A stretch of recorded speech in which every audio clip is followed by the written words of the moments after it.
Hello everyone, and welcome to Straight Chilling. Each week we watch and review a horror film for your entertainment. You can send all questions and comments to straightchillingpodcast@gmail.com, and don't forget to keep chilling. Yeah, we straight chillin', serial killing. 5 cold feelings on the mind, got you reeling. 5-star ratings from the floor to the ceiling. If you get your 1 star, no time for feelings. Got a demon DJ, all the 1s and 2s. By the name Elzebub, so don't get confused. So grab a seat by the fire, roast them all in 2. And prepare to hear the legend of the Straight Chillin' crew. What up, nerds, and welcome to another canned episode of Straight Chilling, the weekly horror movie review show where you chill and we kill, slice, dice, and chop up yet another horror movie. My name's Bob, and I'll be your host for the evening. This is episode number 279, recorded Sunday, August 9th, 2020. Tonight, we're going to be talking about a movie that was chosen by our lovely Patreon supporter, Matt G. That movie is 1980's Humanoids from the Deep. Before we get into it, let me introduce everyone else on the show. First up, calling in from Pahonix, Arizona, we got our boy Randy Gandy G. Landy. What's up, man? What's up, baby? You melting? You over there melting in the sun? Dude, it's more combustion than melt. It's really fucking hot out here. Shit's explosive. And apparently we're breaking records on having not even percentage chance of rain for the longest time ever recorded or some shit. It's gnarly. I'm talking $100 in the dead of, or sorry, $100. Wish it was $100. 100 degrees in the dead of night. $100 in the dead of night. $100 in the dead of night. That's really hot. That's hot. Steamy. That's hotter than a witch's tit, which is not a thing. Unless you're in Phoenix. Man, Pahonix popping off. Last but not least, calling in from the Southern Korea, we got our boy Soju. What's up, man? What up? It's Shaboy, the deepest stains. Not getting them out this week, boys. Not getting them out? The stains. You're not getting the stains out. Oh, yeah. For deep, dried-in stains, seek out Soju. Yeah. Damn. Those stains are baked in. They're not going anywhere. Take them in from Phoenix. Really more of a dye than a stain. Cool. Oh, man. Gentlemen, I want to do something real quick. I know, as we have discussed over the past few episodes, July 5th is officially the kickoff for spooky season for us here at Straight Chilling. Maybe not everybody feels that way, but after 4th of July, the next big holiday is Halloween, so we start celebrating on July 5th. I found out it's today... been Halloween season for a month now. We're deep into August. It's true. I found today that the Pumpkin has been released in stores. Oh. I saw that on Reddit, and I was wondering how long it would take you to get one. Dude, I got it as soon as I could. So this is if you're unfamiliar, this is a pumpkin ale that is brewed by Southern Tier Brewing Company. If you dig pumpkin ale, it's one of the better ones out there, I think. And I'm going to crack my first one of the season right here, right now. Whoa. Cheers to you, good sir. Oh, wow. Yeah. Oh, I'm going in. I'm going in. Oh, my God. Your face looks like a pile of leaves. Oh, yeah. God. Yellow and orange leaf face God, pop. it's so good. He's pounding candy corn. Somebody stop him. He's out of control. God, it's so good. It's so sweet as soon as it hits your Cheers, lips. boys. It is. I mean, we're going to be rolling up on that October poll pick not too long from now, boys. It's true. Spooky season's going to be tough for me, man. It's being in a place that's 100 degrees, $100 at night. $100 at night. You, Randy. Shit's $100 at night. So there ain't no fall foliage around here, man. I'm not sure when exactly the nip in the air is supposed to start, but I think it might be the next ice age. Sounds like you're gonna have to carve yourself up a cactus this year, Randy. I'm gonna have to go into a deep freeze in order to get my fucking Halloween on. Oh, Cactus Randy.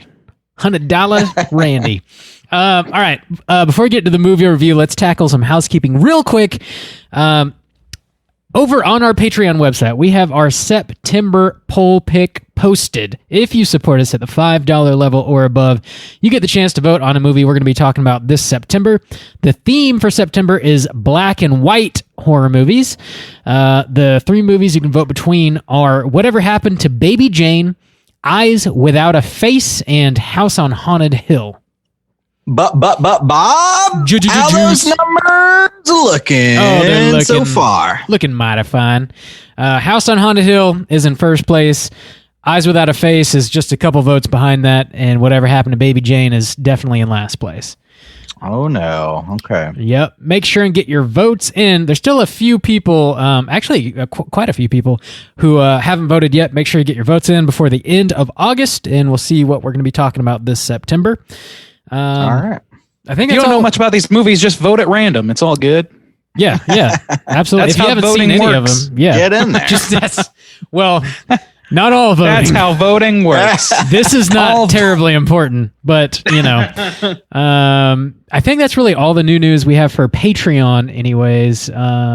Juice, do you have any Twitch or YouTube stuff? Let's see. The newest Top 5 Tuesday came out since the last episode. So if you want a little bonus horror content, you can check out youtube.com/Straight Chilling Podcast. On there, have a brand new Top 5 Tuesday, which is a top 5 list. The category for this month was Top 5 Found Footage Horror Films. So you can check that out heading into spooky season. If you want to, maybe there's a couple movies on there you haven't seen, or just rewatch them. It's, going through found footage, it's not a horror subgenre that I'm like wild about, but it was kind of hard to narrow down to 5. I mean, there's some good ones quality out there, stuff man. out there. Yeah, it was kind of tough to be honest. Found footage is a much lampooned, but actually pretty quality subgenre in my opinion. Yeah, I think for me it's really immersive. So that's my favorite part about it. It's got some good stuff. So yeah, you can check that out on the YouTubes. I haven't had time for gaming this month. I have been watching some I'll talk about it in what you've been watching. Okay. Cool. But this ain't the social hour. I know. Cut to the chase. I know. It's business time. I got my business. We got the business up front right now. That's what's happening. Yeah. All right.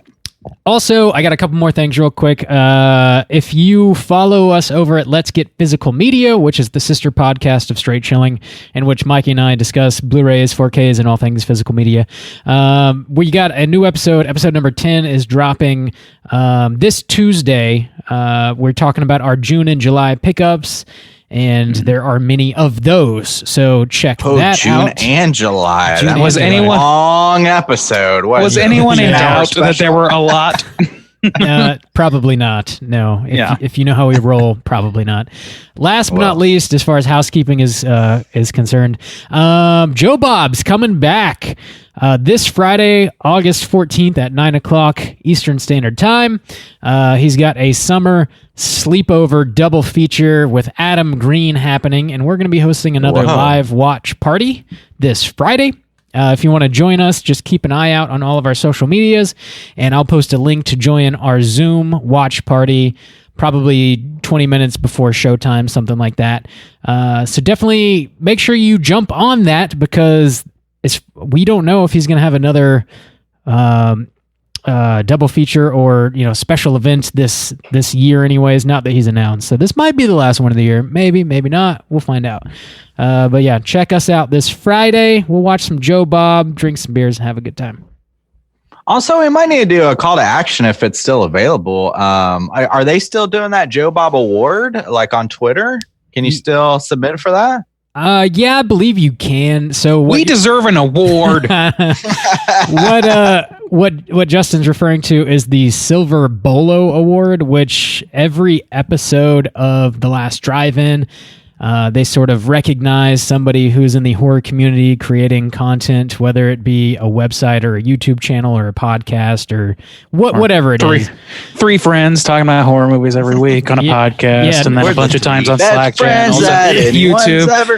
I'm just spitballing the opportunities there. Yeah, something like award. that. Maybe something like that. I don't know. Wow, sounds like a worthy award.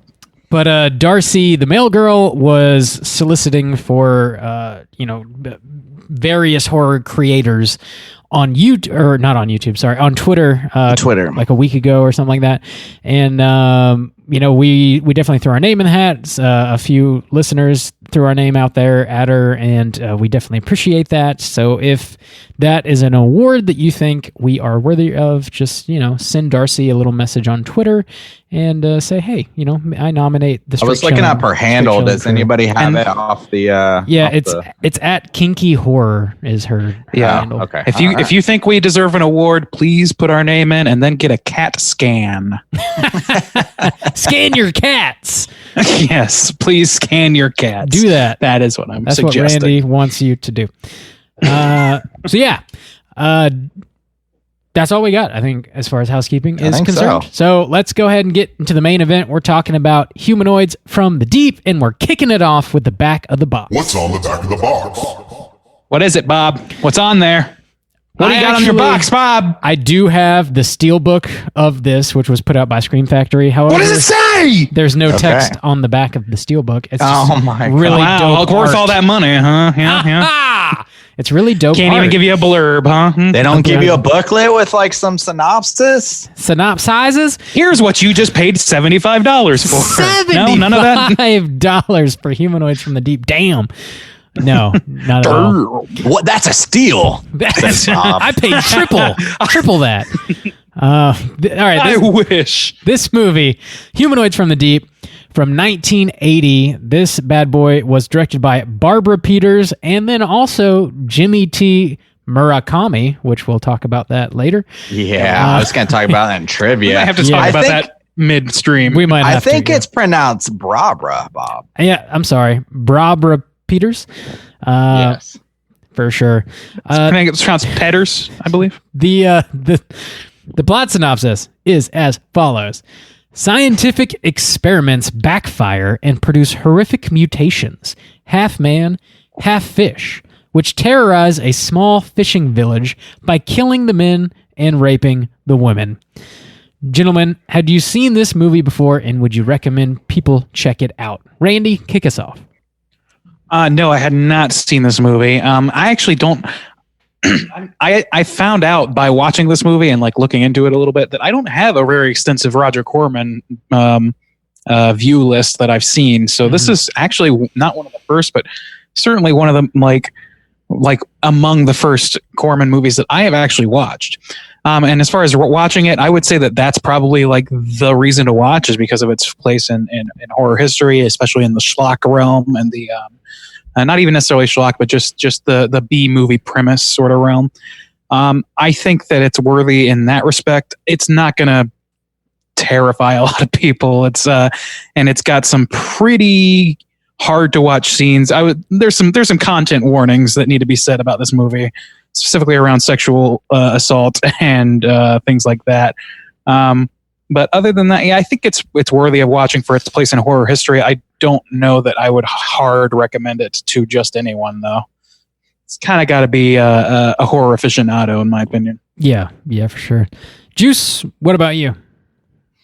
I had never seen this movie before, and I ended up liking it a lot. And in fact, anytime Bob recommends these obscure 80s horror movies and just claims that they're the best, I hope that they're always more like this, which they're typically not. But like when I imagine in my mind, like what a fun, good B movie 80s like romp is, like this movie's going to come to the forefront of my mind now because that's exactly what I got from this movie. And I had a lot of fun with it. Again, yeah, you can't just blanket recommend this to anyone. It's definitely for the horror crowd. But if you like schlocky, like campy 80s horror, then this is like creme de la creme for me. Like this is kind of the bar I'm like holding it to now. So wow. I mean, for that style, like the B movie style, not just 80 horror in general, but like that kind of B. Within the B movie realm. Yeah, sure. Yeah. So yeah, I would recommend. Bob, had you seen this before you paid $100 $150 for it. Yeah. Oh no, it's $225. Oh, $225. I remember trip. My math was off. I had not seen this until I purchased the Steelbook for $500 from Scream Factory's website. Oh wow. Yes. Which came What with a a really buy. neat poster and was a steal. And no blurb. It was a steal. And not a single word. But yeah, this was the second time I'd seen this movie, and I'd seen a handful of Roger Corman movies, specifically because he did a lot of Edgar Allan Poe movies with Vincent Price. I've seen a lot of those. But as far as Roger Corman goes, yeah, he's been cited as, quote, king of the bees, like king of the bee movies. He has produced literally over 400 movies in his lifetime. He's still alive. Wow. Most recently, he's been producing a lot of movies for the Sci-Fi Channel with like the, Shocktopus versus Volcanado or whatever those crazy fucking movies are called. Doing a lot of that kind of stuff. Really just ripping off Asylum pictures. What a shame. Yeah, that's what he's doing. That's definitely what he's doing. But as far as Humanoids from the Deep specifically, I enjoy the hell out of this movie. It's super goofy. It doesn't have a ton in the way of the plot, but it's pure exploitation. That's what it was trying to be, and that's absolutely what it is. It's not trying to fool you into making you think it's some sort of highbrow movie commenting on something. It's enjoyable. It's gory. It's got some scenes that are a little bit difficult to watch, but not so much so that I think the movie is something that people should skip over or avoid entirely. Obviously, if you have extreme difficulty watching, like rape scenes, probably not a movie you're going to want to watch, but they're not overly gratuitous either. Barring that, if that's something you think you can handle, I would totally recommend this movie. It's solid for what it is. So sounds like at least a moderate recommend from all of us, if not a somewhat hearty recommend, with caveats, of course. But let's go ahead and drop the spoiler warning, and we'll get into the rest of the movie. Here we go. Spoiler warning. All Bob, right. did you type up a synopsis for us? I got it better one. be tight It's and printed. It's laminated. Cardstock. It is. Oh. Now, Now, are you going to skip to the end? Let me skip right to the end. Okay. All right, here we go. I'm gonna blast through this. Full plot synopsis. Here we go. Slattery's Canning Company, Canco, opens a factory in the small fishing town of Noyo, offering competition to the local fishermen. This causes infighting amongst the locals, as well as some rebellion against Slattery and his company. At the town's 75th annual Salmon Festival, a Canco representative gives a speech promising to support the town and mentions that the good Dr. Drake has developed methods of creating more and bigger salmon. Slattery thinks Johnny, a local fisherman, killed all of his dogs. Thus, Slattery kills his dog in revenge, and that causes a huge brawl at the Salmon Festival. Johnny eventually sees one of Slattery's men get killed by a humanoid creature. A small search party sets out to find these creatures, and they do indeed find them. We then find out that some 3,000 genetically enhanced salmon were released into the waters by Canco, and these mutated humanoid creatures were an accidental byproduct from those salmon. The good Dr. Drake then hypothesizes that the creatures want to mate with mankind to continue their evolution, and mate they do. The movie climaxes on the town's dock in the middle of the Salmon Festival, where the townsfolk are raped and murdered by an onslaught of humanoid creatures. Pretty much the movie. Not much. Some Lovecrafty shit. Yeah, definitely. But I doubt very much if they thought of it that way. Yeah, probably not. The evils of big canning, moving to town, canning up all your salmon. I know, it's like what was the one? Was it Big Potato and Big that one that Potato. Bob? In the Bob? being. The being, yeah. Yeah. Around here, that means big money. Right? Yeah. Yeah. Big cannon. Canning, not cannon. Big cannon. Big old Big cannon. Cannon. Cannon Films. All right. So this, should we, I don't know, like this movie kind of covers a lot of ground, I would say, but only a few essential scenes. Really. Yeah. Yeah, I will say, I will say though, this movie, some of the things that kind of really caught my attention from the beginning, I will say about it, is in the first 20 minutes, I would say, this movie kills a child and dogs, which is kind of like the forbidden. Like, it's kind of like, hey, don't touch kids or dog, or like when you do, that's like on the. That's just a button to press. You know? Yeah, but this does it in the first 15 minutes. Does both of those things, and I thought they did a great job with those beginning scenes, and all the way up, like, I don't know, pretty deep into them, like 40 minutes in of keeping the monsters kind of revealed. I mean, not revealed, hidden, or they reveal before they reveal them. Kind of hidden away, and that of course like pulled me in. I was like, man, I feel like they're doing a great job with this. These things probably look ridiculous, which ultimately they do. But doing those things, like, oh my god, the kid dies and his dad's kind of a piece of shit, but then his dad gets all tore up by it, then the dogs die, and like just kind of what's going on. The special effects in this movie are pretty great. And I was just like really engaged with it, not even necessarily as like a B horror.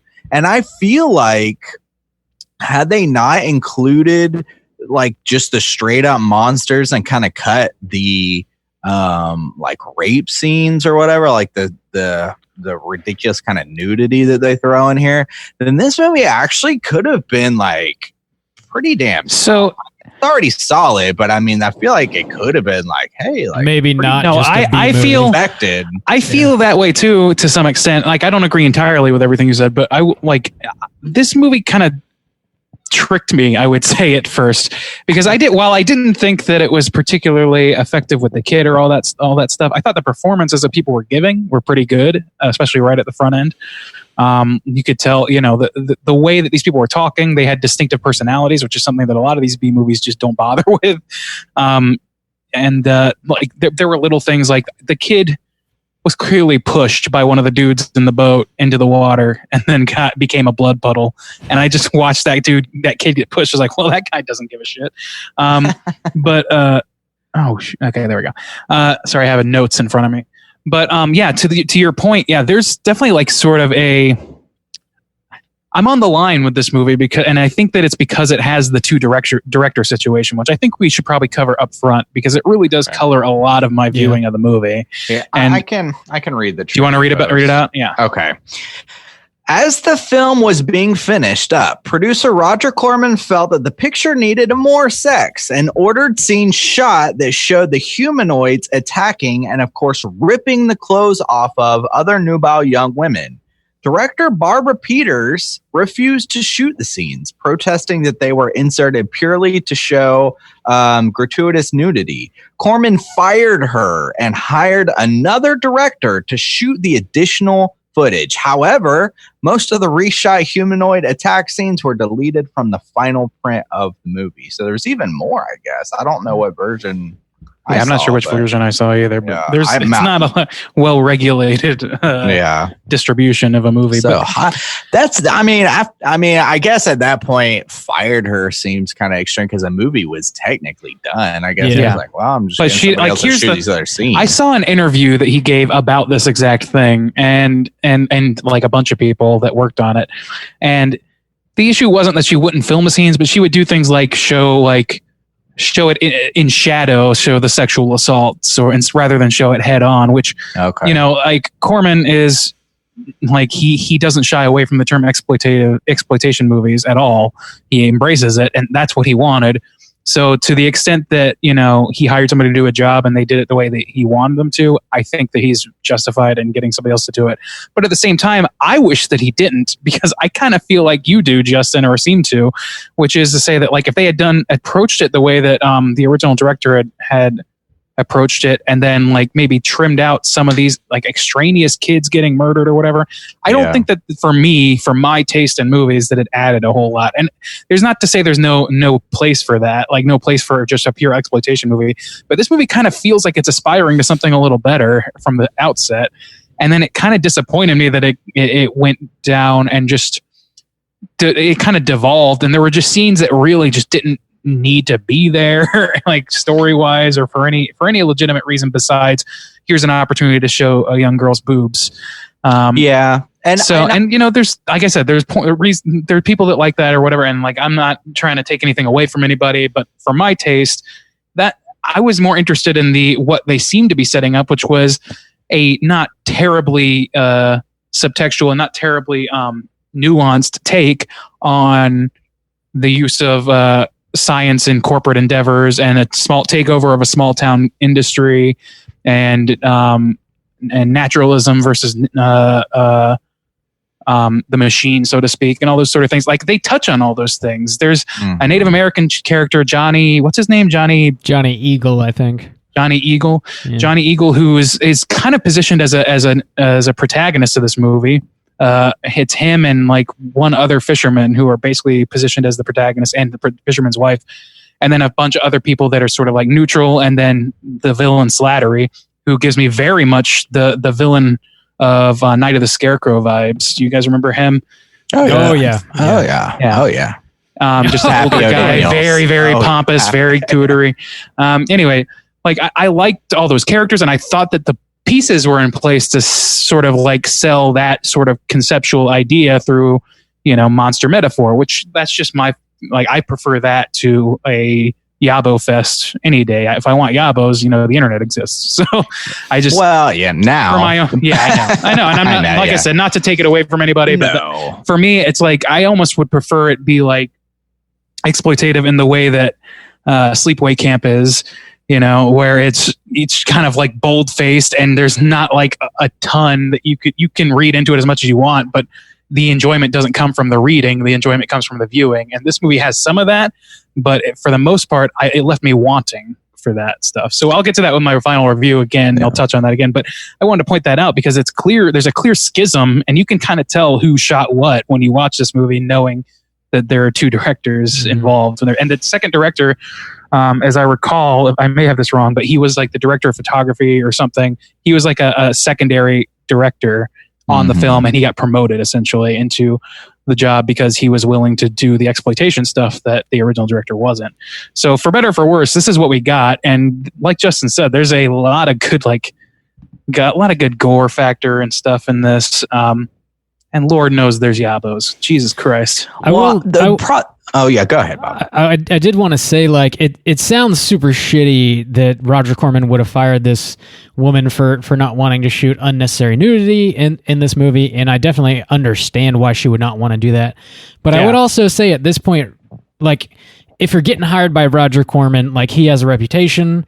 By 1980, he's produced over 100 movies, so you know what he's putting out there in the world. He was in his interview. He gave, like, I want to point this out. In his interview, he did not give an ounce of rancor towards this woman either. He was what he said about it was, and like to his credit or not, I don't know, but what he was saying about it was, look, I hired her for the job, and my only thing that I said to her is, can you, like, we want this, make this scary exploitation-y film or whatever, can you do it? And she said yes, and then I left her alone. So she wasn't given a ton of direction, and I can see how somebody would be like, okay, well, I'm not comfortable filming this, and I think that we got plenty with the blood and violence to where we can get away with a little bit of artistry around this other stuff if we, you know, plug it in gently in other places or take a gentler tack with it. But that's not what he wanted in the end. So I don't think. Hang on, there's another piece. There's another piece of trivia though that kind of go against that.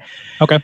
I know he's got a reputation, but I mean, just this other piece of trivia, it's kind of like, So actress Ann Turkel, who I'm not exactly sure who she played, but actress Ann Turkel once said why she chose to do this film. It was an intelligent, suspenseful science fiction story with a basis in fact and no sex. However, with the filming of additional footage, the sex content changed. So even going to this film, some of the actresses are picking they were lied to.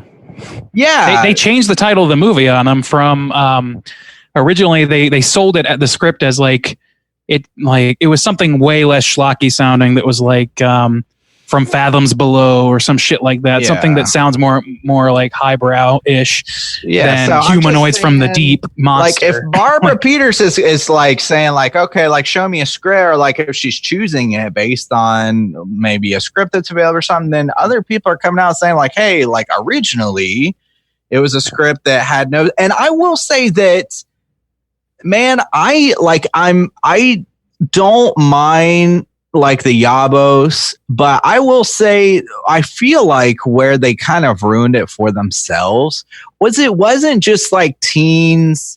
It wasn't like a Friday the 13th where kids are going around banging it out. The monsters go and then rape these women. Yeah. So it's not just, it's like there was even a point where there's a couple.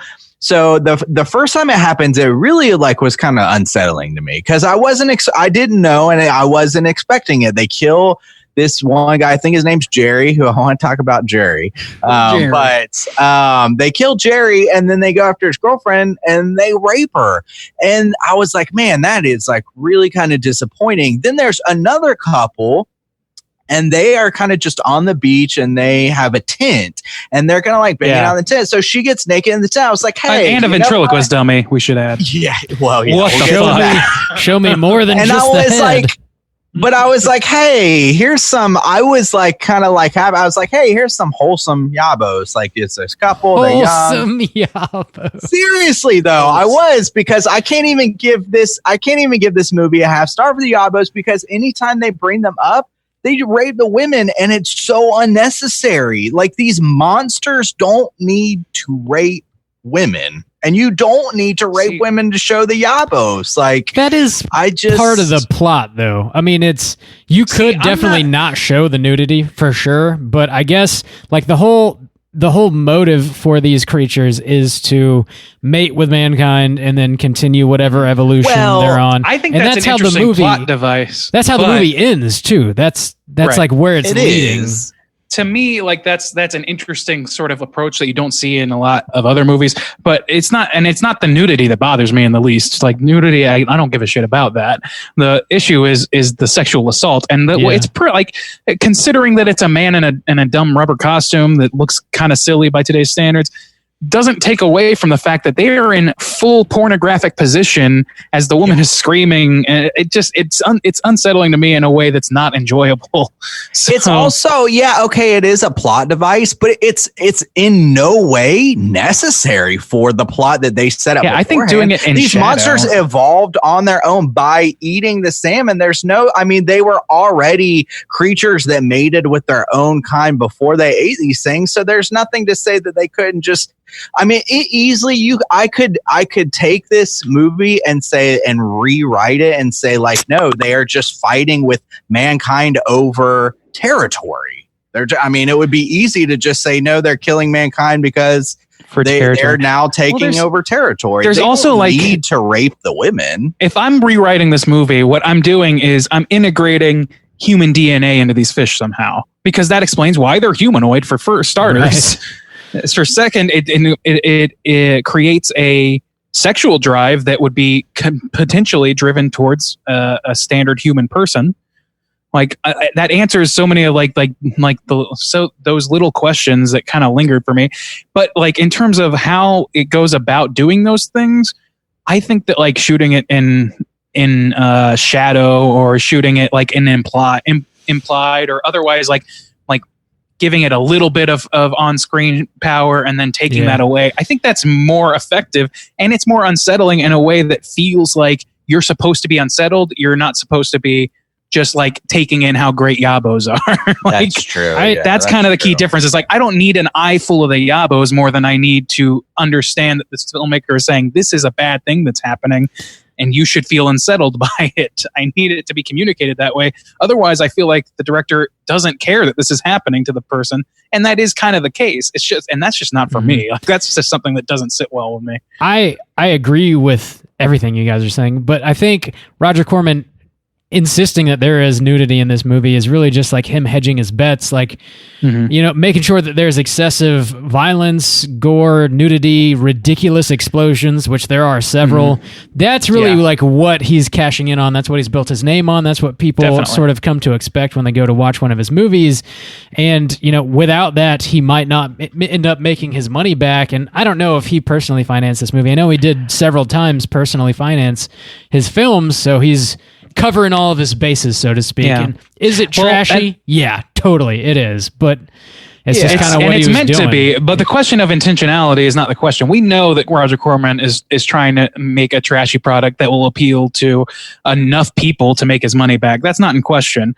The real question is, like, this movie kind of feels like it's aiming for something higher than that, but then it kind of bogs itself down with hitting those bingo cards, hitting those check marks of saying, okay, this is Yaba's. And the thing is, it doesn't have to. There's a lady at the end, the salmon queen or whatever, who has her fucking bikini top ripped off by a humanoid, and then she gets away or whatever, and that's fine. Like, that fits perfectly with a schlock fest, and it also doesn't detract from anything to me. I guess that's what I'm saying too. Like, you could have had your cake and eat it too. Yeah, exactly. The scene where the kids are having sex on the beach, that could have been it. Like, you can have the kids having sex and show the yabos, and the women don't need to be raped. Like, yeah, they ultimately included that as part of the plot, but it's like easily avoidable to me, in my mind. It's avoidable to show pornographic scenes between the monster and the woman. Like, it is. Yeah, it totally is. That's what you could avoid. And if you had the movie had just done that, that's what the original director still given the did. yabos. Yeah, exactly. Yeah, so which is why I kind of want to see that cut, is because I feel like it would be a stronger movie, and it,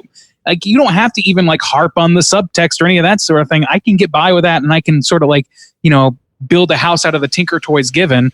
But the problem is, like, those other parts sort of spoil the effect for me, because it's like I'm now focused on not, you know, on how much I didn't want to see this woman get raped viscerally on screen, instead of, you know, what the other more interesting components of could have been for this movie. And I understand that I was not the target audience for this movie, like, in the sense that that's not the kind of movie I enjoy, like, on its face. But that said, like, it's so close to being on the money for that thing. It just kind of hurts that it doesn't stick the landing, or it's so devoted to the formula that it's unwilling to, you know, make the small concession for the larger picture.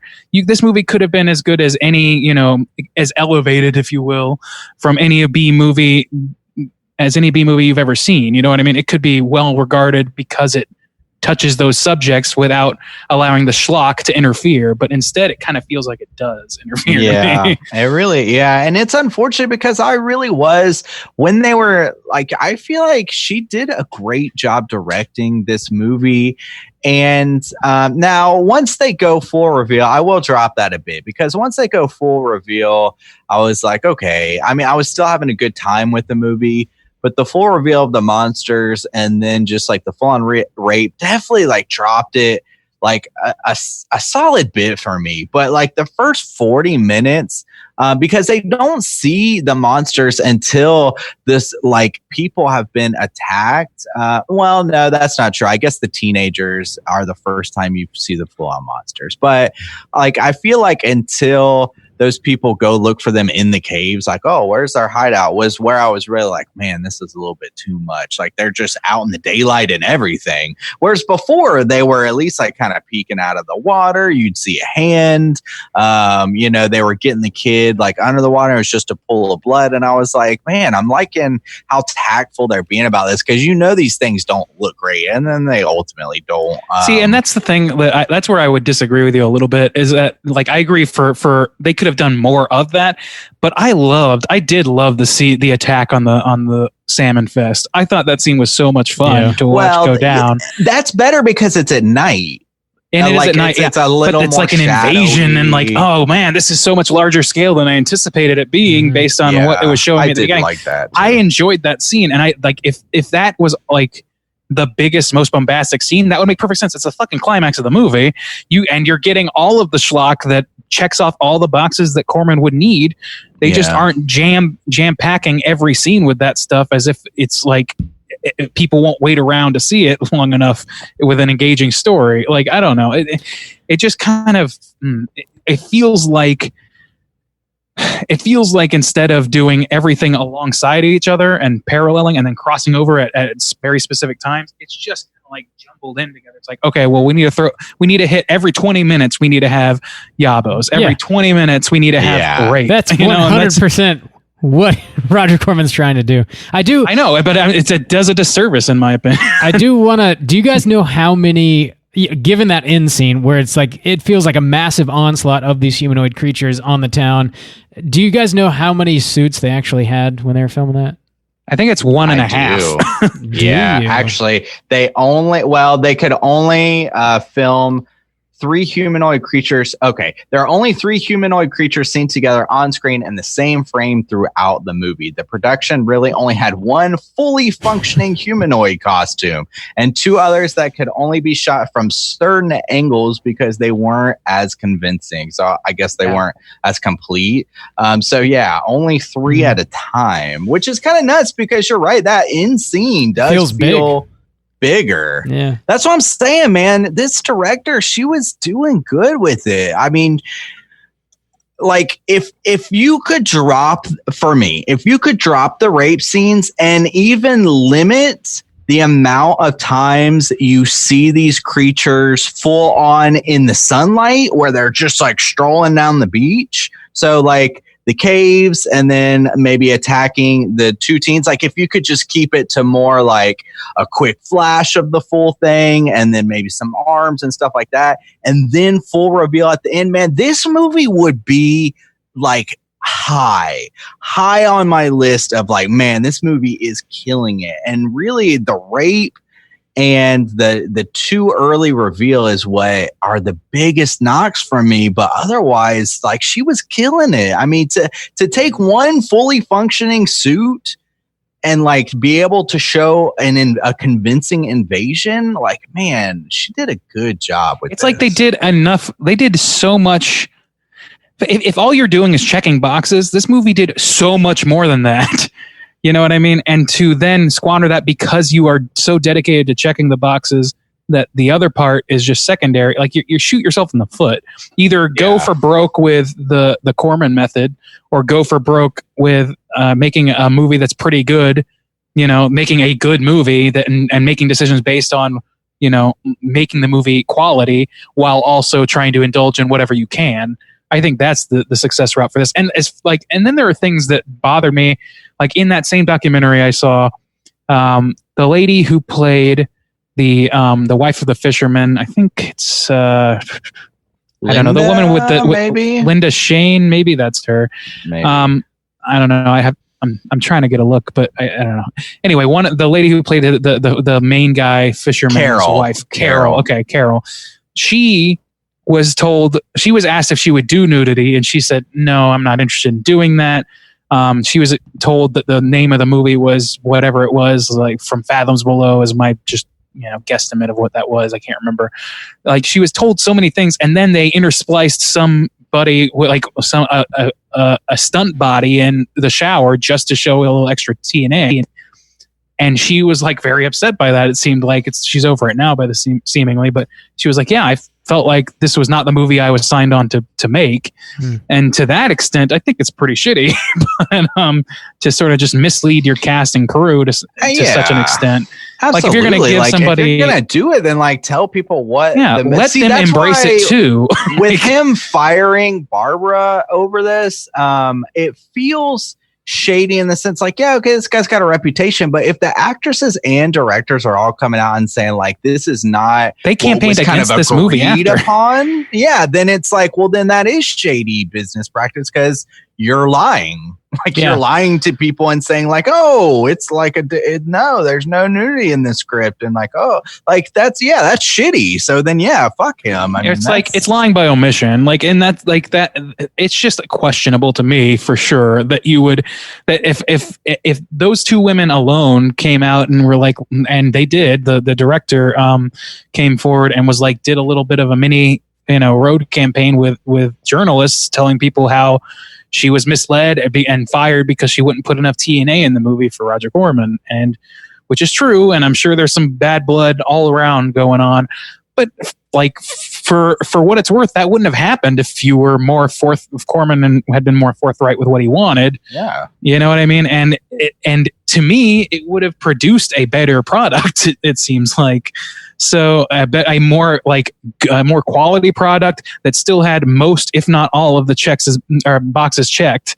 So I don't know. To me, it's a little bit. And that's just my sensibilities.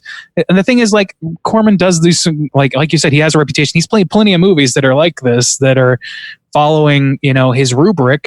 I like, of the few I've seen, like Little Shop of Horrors, which was years earlier, and different sensibilities because of the time period it was from. It's 25 something years earlier in the 50s. And it's just like, it's his cornball, it's cheesy, it's all about like silly one-liners, and it's just like, for what was shocking at the time, made cheaply, like the run sort of thing. Like that's got its place too. But that's not what this movie seemed like it was trying to be. Yeah, definitely not.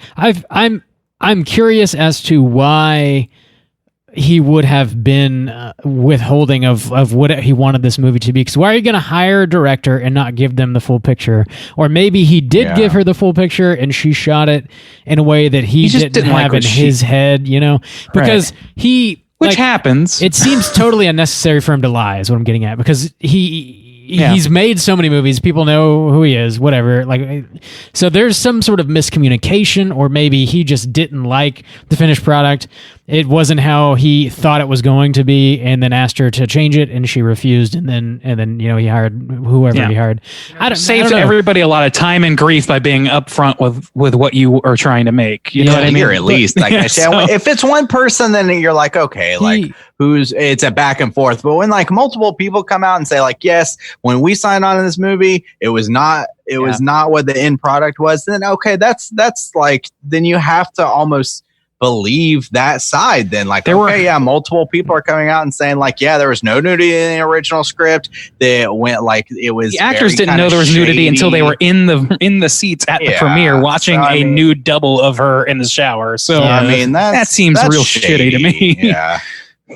I don't know. I mean, I wish there was that more. Notwithstanding, we got the movie that we got. So. Yeah, I wish there was more, like, I don't know, just information. I want to know more. I'm curious. Me too. It was kind of tough to find. Yeah. There's a lot about this movie out there, but it's a lot of repetition. It seems it like is. Of the same points for sure, which we've all like completely down now. I think. But yeah, for the movie that we got, I feel like there's like some really cool things going on in the subtext that could have been like just a little bit, like just at least paid off at the end. If all they did was like have Slattery and Johnny Eagle like make nice in the light of this new terror, then that's a fulfilling thing. You know what I mean? And they did have Johnny save his life. I think there was. But they didn't even have like a nod of acknowledgement or any shit like that at the end that could have given it credence. There is some decent like. Just like general townfolk fighting at the first half of this movie, the Slattery moving in, and like some people are sort of for him, thinking that he's going to bring a lot of money into the town. Some people are against him, thinking he's not. And it's enough to like keep you engaged with the movie without having seen the full on creatures just yet. That's like real horror. That's a translation of real world anxieties, and that's what good horror does. So you're right there, you've got it in your clutches. And I even had this thought, like, this movie is right, like early in the movie, before any of the sexual assault themes, I had a thought that I've never thought that I would ever have in my entire life, and that was this: man, this movie could do with a remake, and Rob Zombie might be a good guy for the job. Because it's small town motherfuckers getting in fights. Statement. But then once we got to the sexual assault, I'm like, no way he would have the restraint required to deal with this. No way. Okay. I was just gonna say, maybe if somebody else wrote it and then he directed it, that's always the case, isn't it? I don't even think that would work. I think it would have to be all a product of him or none. But the problem is that once we get into the sexual assault things, obviously he'll go full hostile on that shit, go full torture porny on it, and not nobody, but I certainly don't want to see that. But then, like, I do still think this movie, like, with a few minor tweaks, a remake of this movie could, like, be a great remake. It could be on the scale of, like, the Blob remake, the Thing remake, things like that, and bring interesting ideas to the fore on this movie while also bringing you like the blood, gore, and viscera that you really want to see in a horror movie. I think it's right there. Yeah. There was one thing I really liked as far as like the main kind of story goes, like stepping away from the sexual assault stuff. But Rob brought up like, you know, the small time kind of fighting and stuff. The main characters of there's Jim and his brother Tommy, and they're just like fishermen. Yeah. But the thing is like, so you have Johnny Eagle, and there's like some racial things going on because he's like Native American, but there's a moment too where I like kind of the dynamics. Jim and Tommy like kind of always stand up for him. Yeah. But there's a moment where, you know, Johnny is kind of like pleading his case, like, hey, these guys are bad for the town.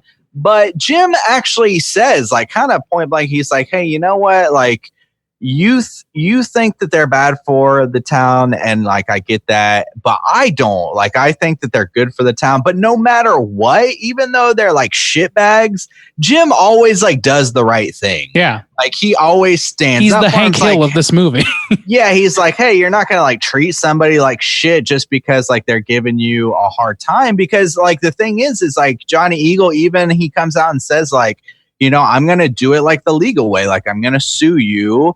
And that's when, you know, the company men get all like shady about it. Go fucking blow up the dude's house, which the explosions in this movie. I wanted to talk about that. Dude, everything in this movie is made of nitroglycerin. Every object. The dude has a single Molotov cocktail that he throws at Johnny Eagle's house. Which do not explode, the mind house you. goes up like a motherfucker. Not That's only the cocktail. house, like the entire property. Yeah, it's like a fucking bomb. Boom. Yeah, like a pound of C4 couldn't have made an explosion that big. It's also fucking nuts. The first explosion was the bow, where this kid accidentally pours out like it's like a liter of gasoline. Yeah, yep. It's like if he drops a lighter on the floor, then the whole fucking house could go up. You know, like any amount is enough to make a giant. The whole fucking boat explodes, dude.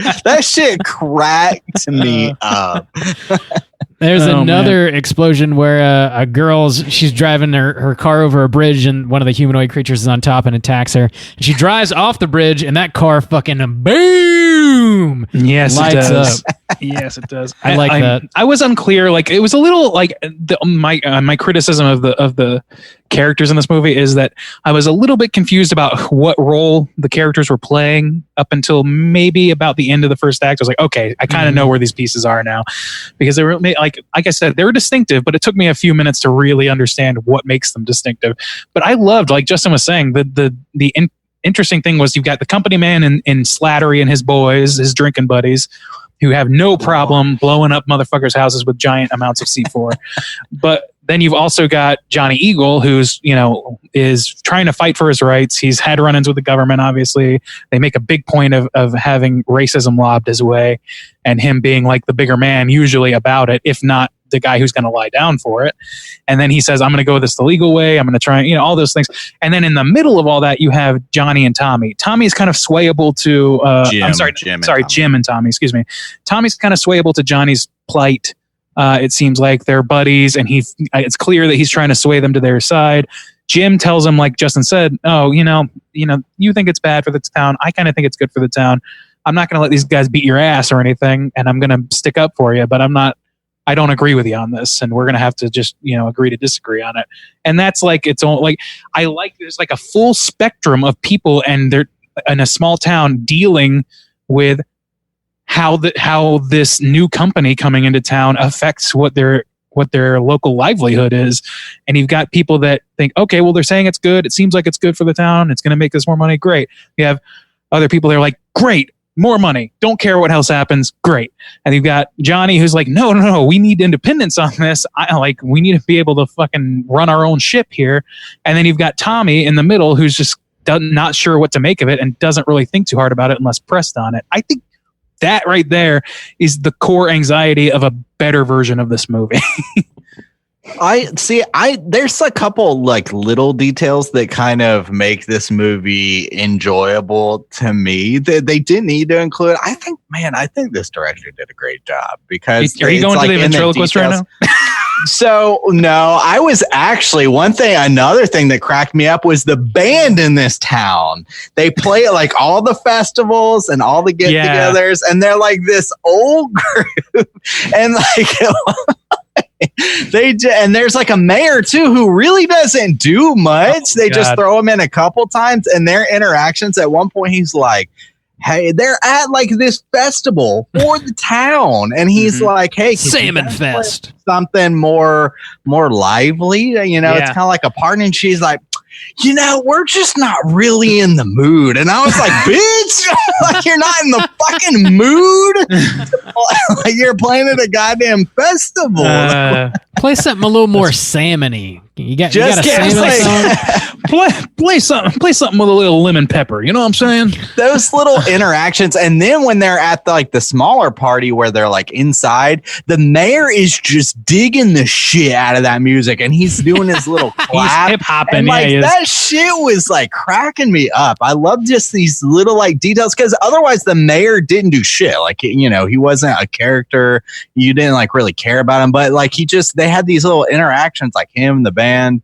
And it was really funny and enjoyable. I just like those little details. Also, dude, the practical effects in this, outside of like the monsters looking a little ridiculous in the sunlight, the gore is good. Baller. Like the first time I remember was when I think old Jerry gets a claw to the face, and she like his girlfriend's looking for him. He kind of washes up in the waves. She's like, Jerry, what's going on? He kind of like turns, and it's half his face is like ripped off. I was like, that looks dope. Jerry, the whole movie. We need to talk about Jerry. There's going to be a whole segment where we talk about old Jerry. Okay, I'll save it then. But I don't like. Towards the end too, people are getting their heads ripped off, their like limbs ripped apart, and every bit of it looked really like cool. Like it was a lot of fun. There's a merry-go-round kill, which is pretty great.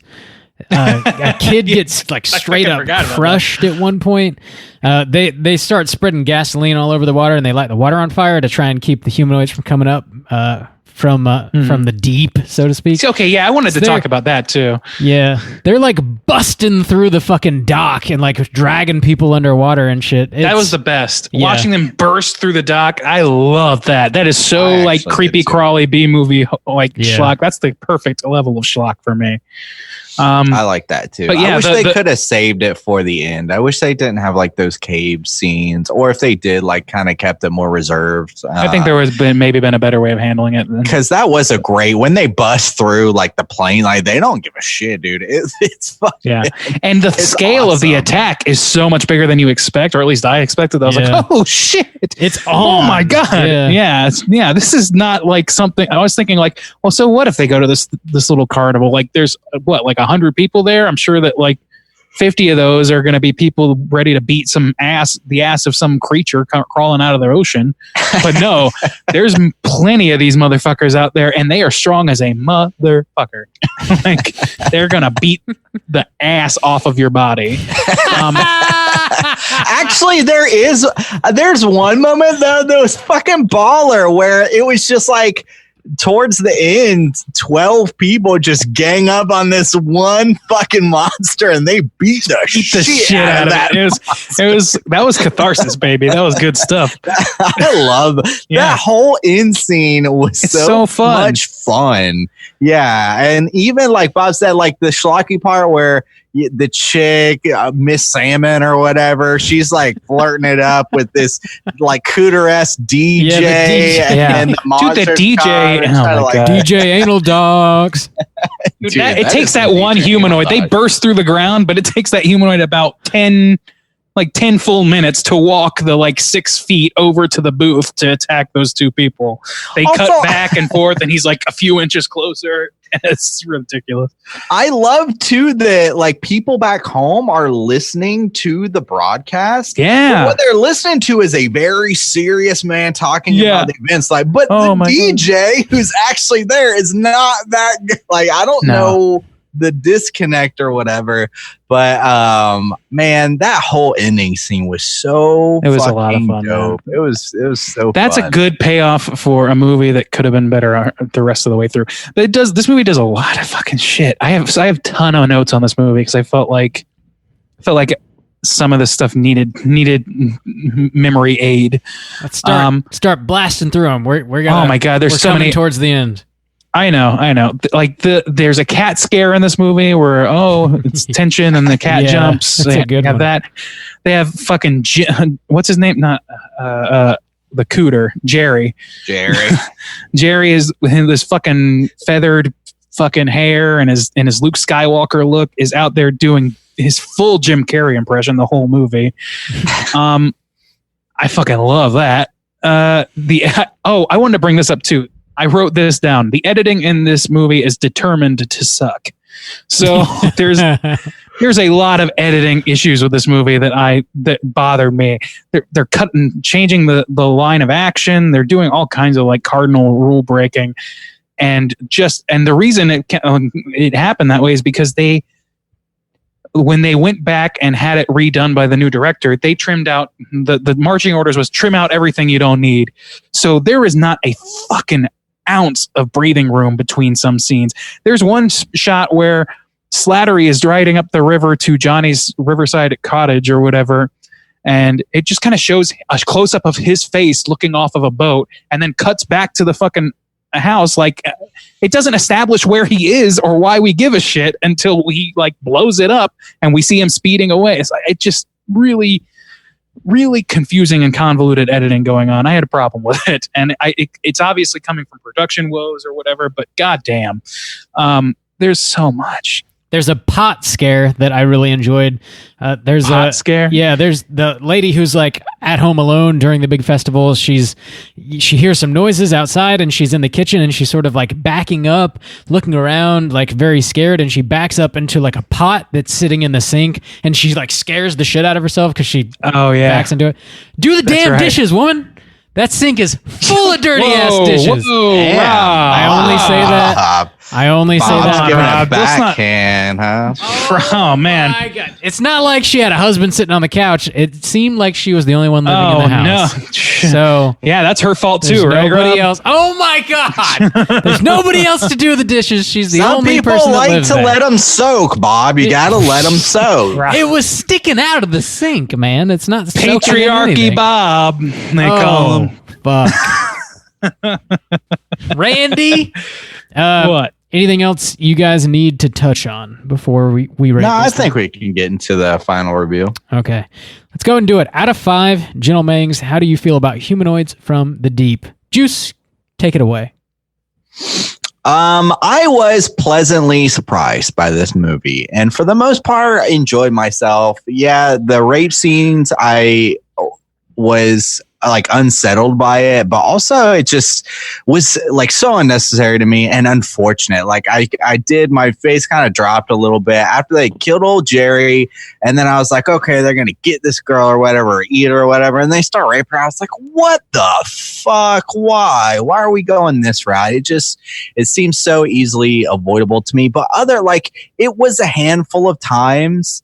Even in like the final scene where they're taking over the town, they mostly like kind of carried the women away, which after you've seen them like rape people, you're like, it's a disturbing idea. Like, oh my God, these women are being taken away to be raped. So like that idea is like really fucked up. I just hate that they kind of went that route. And I don't know. It did kind of drop it for me. Also too, like I said, the full reveal of them so early on in the broad daylight, I felt was a mistake, because before that, I felt like they were doing such a good job of establishing like that these creatures were dangerous without having to reveal them completely. I thought they were doing a good job with that. I felt like they could have kind of stuck that out. Those are kind of the biggest negatives for me. The only other, I was kind of different on Randy on this one.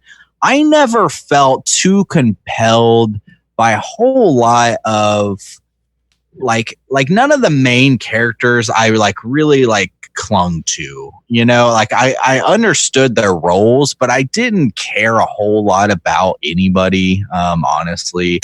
And I felt like that was maybe a little weak, but it didn't necessarily hurt the film for me because I was kind of there. Like by the ending scene, I was like, yeah, I enjoyed watching these monsters just like fuck shit up. So it wasn't like a terrible thing. I just reflecting back, I'm like, yeah, I didn't really care about any of the people. Not a whole lot.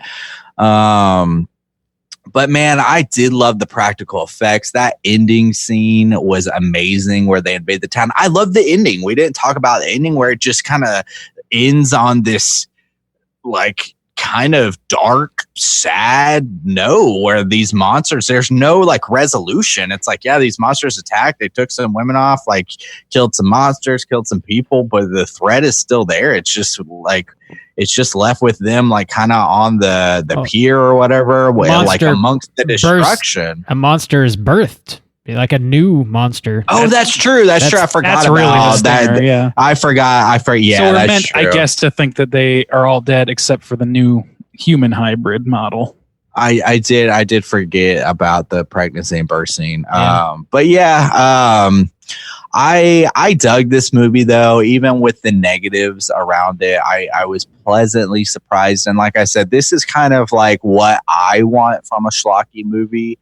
Where it's still, I feel like the director did a great job with in a lot of different aspects. Like it was still really, it was a lot of fun, but it was also still really respectable to me. Like I could respect a lot of the choices that were made for their artistic value, even in a schlocky movie. And I guess that's kind of like what I'm looking for. So overall, I'm going to end this movie. I'm not giving the half star for the Yabos because every time they showed them was like, like a rape scene, like somebody was coming in and getting attacked by these monsters. So I can't give the half star for the Yabos, but I am going to give it a 3.5. Sweet deal. I like this movie a lot, man. It does. I think the most troubling thing about this is the production history. It is a bit of a bummer to find out that some of the actors and actresses were sort of sold one movie, and it turns out that's not the movie they were in. I don't like that at all, and I'm curious as to like why that would have been, how that happened. Did Corman just change his mind? Did he pitch the script to the director and she interpret it differently and then pass that message on to her actors? Or I don't know. I just wish there was more information out there on it. As far as like, if you were to remove all of that information from the movie and just take the movie for what it is, I think it's very successful at what it's trying to be. It's just trying to be a very schlocky, gory, violent, sexual exploitation movie. It's got some science fiction stuff going on, some creature stuff going on. It's got enough plot to keep you entertained until you get to the bloody bits. I don't know, man. I feel like it's very successful in what it's trying to be. And if you're looking for like a true exploitation movie, this is one of the best that I've seen anyways. I don't have a ton of negatives outside of the production. I don't really enjoy watching a movie with any rape at all whatsoever in it. At least in this movie, it's not a person committing it. It's this goofy rubber monster, and it looks ridiculous. And when it does happen, they don't linger on it. It sort of like shows you enough and then gets out. So at least there's that, I guess. Overall, I enjoy this movie, and I'm going to give it a 4 out of 5. Randy, how do you feel? I'm going to read off a few notes that we didn't get to cover just because I think they're worthy of mentioning. I'm going to start with let's see. Sorry.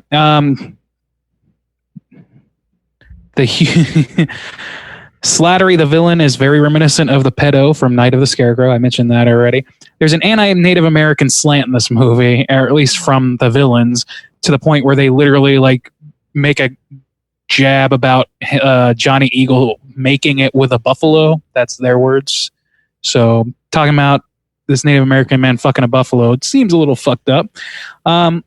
Let's see. That I wrote down the least believable thing about this movie is that a ventriloquist is getting laid. Or that finds it sexy. Yeah. Like, keep going with that. Yeah. There's no way this guy ever got laid. Let's see. Low rent Luke Skywalker and his girlfriend and John Eagle are being chased by something. So like that was Tommy. It was Luke Skywalker. And his girlfriend, when she's riding away in the truck, this was another editing issue I had, was one of the creatures like crashes on its the windshield from above, and she has to slam on brakes and it flies off, I think, and then she rolls over it. And then all of a sudden she was like screaming and freaking out. There's this big action scene, and then the same scene continues and she's just driving calmly again as if nothing happened. And then it attacks from behind, and it really feels like they just took it two different ways and decided to use both ways. Probably. So I don't know. And then after she calms down, after running down a fucking swamp thing, another one attacks her, and then she goes off the cliff and explodes in a nitroglycerin ball. Boom. It was really bizarre. Everything in this movie is made of dynamite and lighter fluid. True. They trimmed out literally every millisecond they could from this movie. Hard cuts are mid-sentence, non-contextual close-ups of characters we aren't with at the moment. It's very sloppy. We didn't even talk about the fucking scientist woman and the people from the Canco, and because she's like pretty uptight or whatever, and she's clearly like at first I was like, what is this woman doing? She's like non-charismatic at all, but it's because she's like concealing the secret that she's trying to keep an eye on the salmon thing. But the most like cootery motherfucking lab partner or whatever that she has, or business partner, has told her not to say anything about it, and she has to be like, I told you this is a problem. It was interesting. I don't know. I liked all of that stuff. So getting into my review, I think that like this movie, it clearly aspires to more than just schlock, in my opinion. On some level it does, because there's no reason to spend so much time like dealing with the scientists. There's no sense in spending that much time dealing with Tommy and Jim and like all these people and their feelings about this corporation, unless that's a story you want to tell within your story. And so it felt like to me that that's where this movie is going, but then it doesn't really pay off any of that at the end. It just pays off the worst part, in my opinion, which is the unceremonious rape of several women within the course of this movie. I found that like pretty disappointing. Now, like, I just kind of wish, if you want to go hard schlock, then go hard schlock. If you want to go schlock with a point, you can do that too. There's no hard line between those things, but you can seamlessly intertwine the two and still hit most of your marks for having it be schlocky. I mean, I've brought that up before, and I think this movie it has a split identity. With the movie we got, and the director thing just kind of proves that to me. That's something I thought I had before I knew any of that. I was like, this movie just doesn't know whether it wants to have a serious element in it or not. It starts off wanting to have a serious element, and then it just slowly tapers that off and devolves into something that's a little bit more just straight schlock, straight exploitation stuff. And for me, that's not what I'm looking for. So it was just kind of like, for me, the quality of my enjoyment downgraded as the movie went on, until we hit that climax, which was awesome, because that's the best part of any schlocky movie, is when the big bombastic climax happens. So I don't know. I'm split on it, because I think the movie itself polarizes my opinion on it, if that makes sense. I think that I enjoyed it more than I didn't, and I think that learning about what made it such a troubled production actually gave it more value in my eyes. Just like, okay, well, this is like, because this is a movie making experience, like talking about this from the perspective of making movies, what your goals are, where your aims are, what conflicting interests and those sort of things. I think that's really interesting, and it's kind of a case study in that. So for me, my overall feeling towards this movie on the whole is about a 3.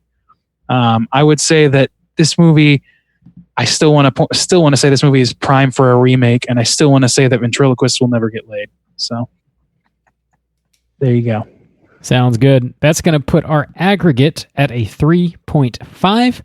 Let's go ahead and jump over to our Rotten Tomatoes segment and see what the critics and users think about Humanoids from the Deep. Certified fresh to death. All right, so for those new to the podcast, this is our Rotten Tomatoes segment in which I'm going to have these two gentlemen guess to the best of their ability between 0% and 100% what percentage of critics gave this a positive review, and then we'll do what percentage of users gave this a positive review. So we're going to start with the critics, and there's a low total count of reviewers from the critic world. There are only 10, and there's no critical consensus. So keep that in mind as you're giving your guesses here. Juice, why don't we start with you for the critics? What do you think they gave this movie?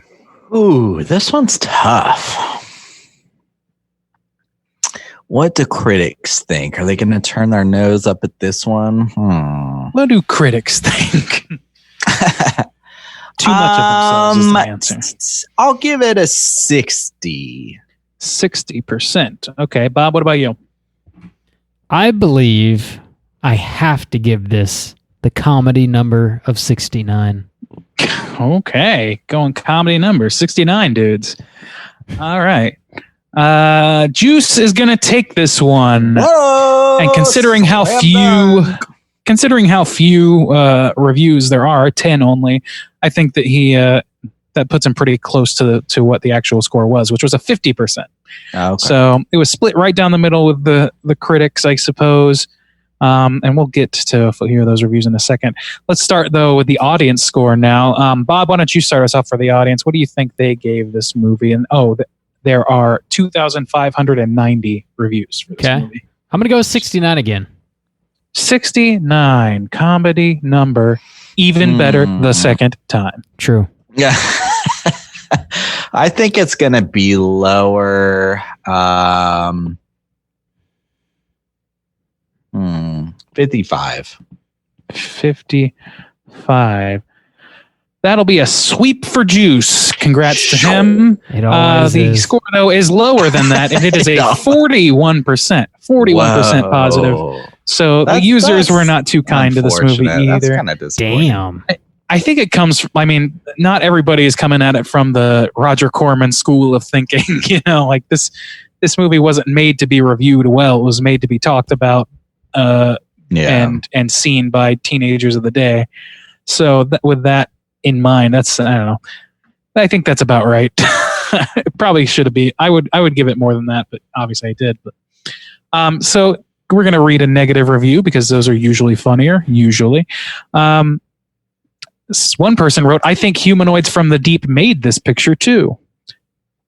One person wrote, "Corman mini classics featuring boob happy sea monsters." They are boob happy. Don't they know they're yabos? They're yabo happy. Come on, guy. Nope, that's a straight challenge. That's right. Hocus Pocus was never made. I forgot. Yeah.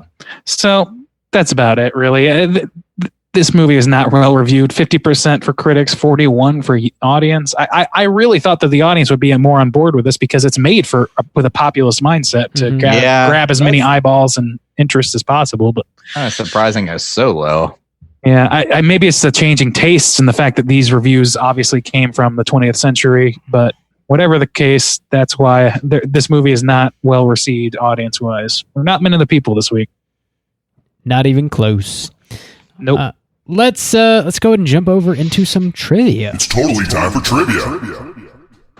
All right, so we covered a lot of the big ones, mainly the deal with Roger Corman, and the firing of Barbara Peters, the creature suits, and what Ann Turkle thought about this. But according to someone. According to someone somewhere. This is one of the earliest films to deal with like the genetic modification. So I think what they're trying to say is that Jurassic Park just straight ripped this shit. Film School Rejects website. The picture was one of the earliest films to deal with genetic modification. That's I mean, maybe, but you've got The Fly for starters. Like That's that was true. the 50s. That's true. True that. You're wrong. I don't know. Film School Rejects I don't know if website. that's entirely wrong, but it is like, it's a much more common theme now, and certainly with bigger movies, because Jurassic Park is nothing if not a large scale B movie monster movie, and so is Jaws and all those other like just because Steven Spielberg makes it doesn't mean it's not a monster movie with a B movie premise. It just means that it's handled with a different kind of money attention. Yeah, a different amount of money. That's probably a bigger issue than anything else. Yeah. So Randy had brought this up earlier. I just want to clarify. The production was originally filmed under the title Beneath the Darkness in the There you hopes go. that it would infer a classier type of story and therefore attract the kind of big name cast the filmmakers wanted. So they were starting out being a little shady. Devious. Yeah. Show Business Trade Paper Variety said of this movie in 1980 that with Humanoids from the Deep, 1980, Roger Corman comes full circle back to his very first film as a producer, Monster from the Ocean Floor, which came out in 1954. I've never seen that. Has anybody seen that? No. I saw it in that documentary mentioned, but other than that, no. So it says, despite costing 100 times as much, the new pick has a very similar premise, and I guess it's like just very similar, which is interesting because it came out how many 26 years before this other movie. So I'm kind of curious about that. What that's about. So this movie was remade in the 90s, 1996, I believe. And apparently they used a lot of the same footage from the final scene. This is what this trivia says. So I have to see that. yeah.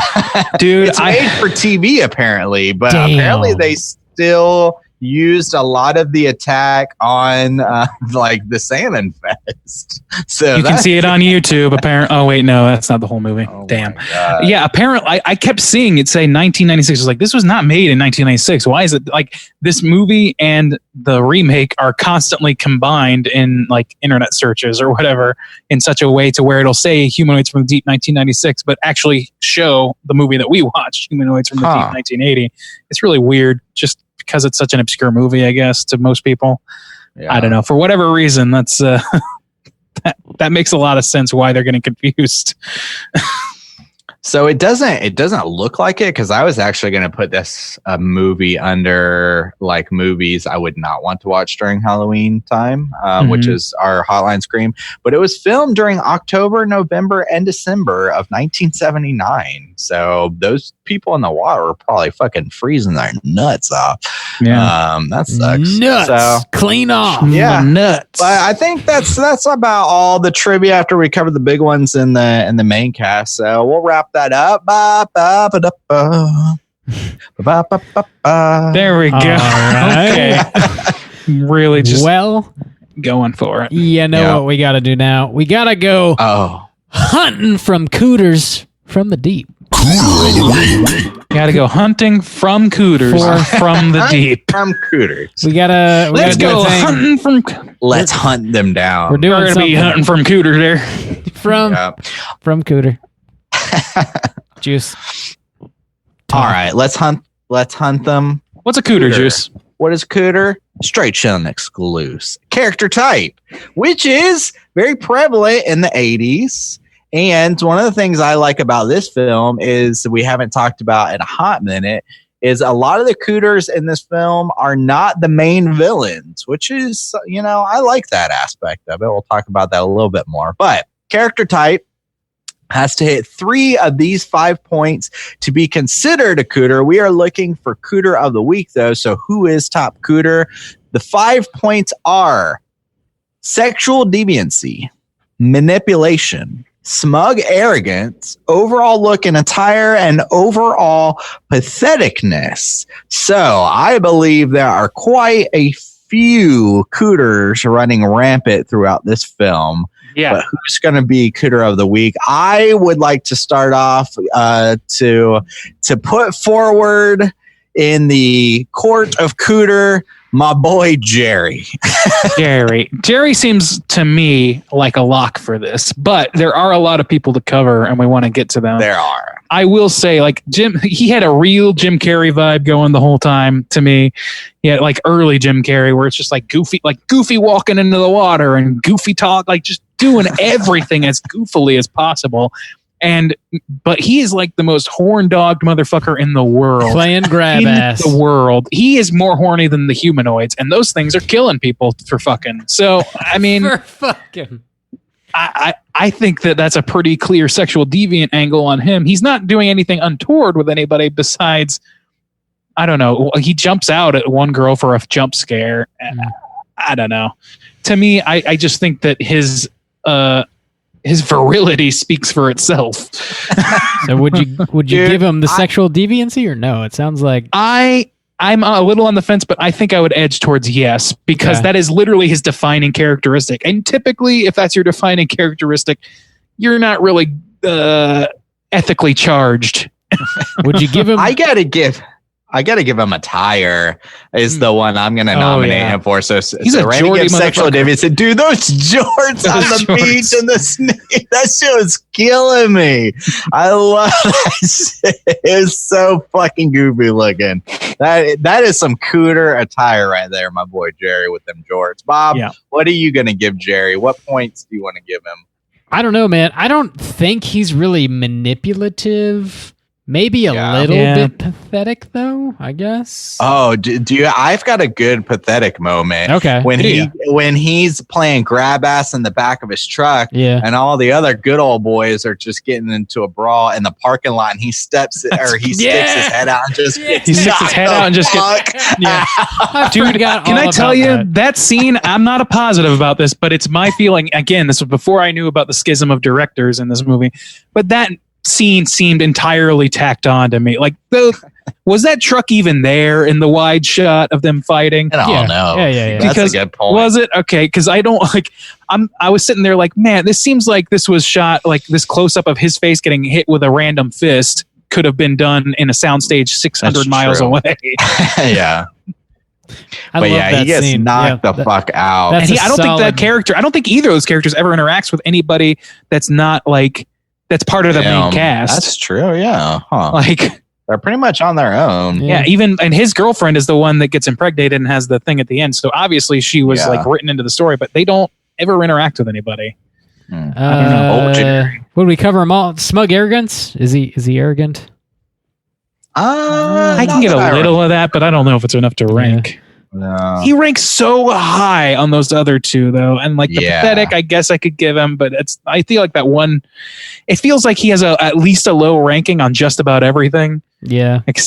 So maybe it's by just like, conglomeration. Man, like when he came in, I was like, this is a great 80s Cooter. He feels like a Cooter. Like total grab ass, even though the girl's like reluctant most of the time, even though like their boyfriend and girlfriend, she's always kind of pushing him away, always get into it, gets knocked the fuck out in the truck. He's got, even though he's like clearly pathetic, he's got this arrogant swagger to him. Like he's clearly should not be as arrogant or as like, he shouldn't carry himself the way he does. He's too wrote proud. One of my notes reads, Geordie ass Jim Carrey is doing his damnedest to fuck around the clock. And he gets mauled the fuck up. I don't know. I love that reveal. Maybe there's an X factor we haven't identified in the Cooter theorem yet, but this guy really strikes Cooter gold for me. But when you try and analyze it, it's not all there. It seems like it doesn't firmly. It doesn't feel like we can really convict him, but you both feel pretty certain about this guy's beating the system. We need a Cooter Punisher to take care of business when the courts fail. I feel like he's to me, the three ones that hit like immediately, which was interesting to me because I was like, oh, these aren't necessarily the ones that you always get, because pathetic and attire are kind of like the weaker points. You know, the strong ones are manipulation, smug arrogance, and sexuality. But to me, like those were really high. Like, holy shit, he hits high on pathetic, he hits high on overall look and attire, and he hits high on sexual deviancy. So those are my three. I feel like the smugness can be extended to include goofiness, like just like goofiness to the point of like you have to be pretty confident in yourself to be going around doing these dumbass things. That was kind of my thing. Is like I get like not the smug arrogance we typically see, but this guy is way too proud for his goof. He has no filter, and that's its own level of arrogance. You know, like it sounds like I feel like he's a solid Cooter. It sounds like we're gonna book him. We're booking Jerry. Boys. Just for the sake of argument, I want to point out that Slattery with some of his shit is pretty Cootery. It's a good name, actually. It's like he's got some smug arrogance for sure. God, so much. He's very high on those two. He's very pathetic also because he's just like out there doing like Contra shit instead of just speaking up for his own opinion. He's kind of just a bitch. Really? He's kind of a piece of shit. Yes, he hits high on the smug arrogance and manipulation for sure. I think he's a little pathetic. He's a little pathetic too when he's like getting eaten by the monster. I mean, I know it's a monster and he's eating you, but he kind of bitches. That was out. such a that was such a missed opportunity for Johnny Eagle, who was handling his shit that whole scene. I guess that's the thing. Everybody else is like kind of throwing down, and this guy. You know what though? The thing about him is though he stepped up to save that little girl, so he gets a little bit of like redemption points. Yeah, he's not an irredeemable piece of shit, but he is kind of a piece of shit, and he is very racist. If nothing else. Yeah. I give him Cooter for sure. I give him a Cooter level. He's Cooter. Book him. Now there's one other guy. There's one other guy that I feel like there's not enough evidence because we don't see enough of him. We don't get enough interaction with him. But I really want to throw him into the ring because I got a Cooter vibe instantly, and that is the business partner, lab partner, whatever of our main female scientist. You guys remember him when they had? He's smug, arrogant. He's like so smug, but he's also got like the trope of the effeminate male villain. It's like, we have to go tell the corporation before they find out. That's true. It kind of gives them a pathetic vibe. Yeah, he's just like a weasel. Yeah, he's just a weaselly, sniveling piece of shit. Yeah. Which may or may not involve Cooterdom, but I feel like there's just not enough hard evidence besides a general read of him. And smug arrogance, maybe manipulation because he's like trying to hide this like he's a evidence that this like woman. They're all trying to hide it for a while, anyways. Yeah. So he could book him, boy. Yeah. Okay, we're just shooting from the hip on this show today. Round him up. Is that going to be our 6th point of Cooterdom? Is like weaseliness? Actually, that's not a bad point. Weaseliness. Like just that kind of fits into patheticness a little bit. Maybe it's like a category of pathetic. Yeah, a subcategory. We're getting real technical with this shit. Dude, we got to. We're the only ones doing this very important work. You're right. We're the only ones. I hope so. Straight chilling exclusive. Exclusive. Damn it. What about the humanoids? Oh, you're gonna say it? Yeah. For sure. Yeah, I haven't even talked about monsters. Yeah. I don't. We didn't have to. We'll give them normally sexual we don't jump to that unless we have to. We'll give them sexual deviance. For sure. Mm-hmm. That what goes else without saying. they got? We're gonna give them a tire. They're a little pathetic. A little bit. I think a tire for sure because they don't look like they have Santa. no higher thought. They do. They've got big brains. They have brain shapes on the outside of their heads. They do say they have that they're human shaped, massive brains, but they probably can't access like their full potential or whatever. So that's pretty pathetic. Stupid ass. They're also only like a few like weeks old. So I mean, come on, let's give these guys credit. Yeah, and they've got full adult male human sized bodies. I don't know their look. I think that they look pretty rubbery at the end of the day. That's they throw as much mucus on them as you want. It's not really hiding that to me. We have buckets of literal mucus. But they're just douse these bitches in mucus. Book I don't know. Boys. No. I don't know if it's quite a book. I think the sexual deviance alone kind of books it though. It's book them for something. It's pretty rough. That is pretty. Yeah. So I don't know. They are trying to steal our women. So that's pretty arrogant. Sons of bitches. Those are that's our property. They are literally taking people though. So I mean, I don't know. I guess. I don't know if it's manipulation, but it's arrogance, it's malevolent. Yeah, that's what I was going to say. Yeah, smug arrogance. They think they're better than the men of I don't think the that humans. they think that though. the men of the humans. They're operating on instinct, and that to me doesn't really allow for you to have That's true. a smugness or a manipulation. It's just following whatever's in your code, you know. Yeah, your salmon DNA. That's just what. That's you like do. almost like if you plug it into a robot, you wouldn't say the robot was a fucking manipulator. It's Yes, just I following would. its orders. Okay, well, all right. I think we did on Alien. Did we? Oh yeah, that Yeah. thing had sentience. That's the difference. That's true. Well, maybe. That passes every Turing test in the books. So I don't know. We got sexual deviancy. We got a tire. Smug arrogance, maybe a little bit. We're kind of on the fence there. Taking our women. Yeah, for Which, taking the women. Just taking women, not our women. they don't manipulate. This is like the thing is like I think that once you cross like Ours there's as a sexual race. deviants and then there's rapists. So True. I think once you As cross a that line, it's kind of an instant categorization as a cooter. And You know what? Book them. You're Book 'em. As a booked. species. Book. Sorry, not as a race, as a species. As a Speaking of race, yeah, the Lovecraft Man. shit in this. There's some Lovecraft, like the pretty- whole like things coming out of the deep to attack a small town. it's pretty racy. That's Lovecraft as fuck, and it's racy as fuck, much like Lovecraft. Whoa. So that's 3. Wait, what about the dude who's getting it on in the tent? Oh, the ventriloquist. I thought Randy I was think the gonna bring ventriloquist that dummy is That the ventriloquist dummy is a cooter for sure. He's what? Okay. How? What? How? Book 'em. How? I don't. No. Book 'em.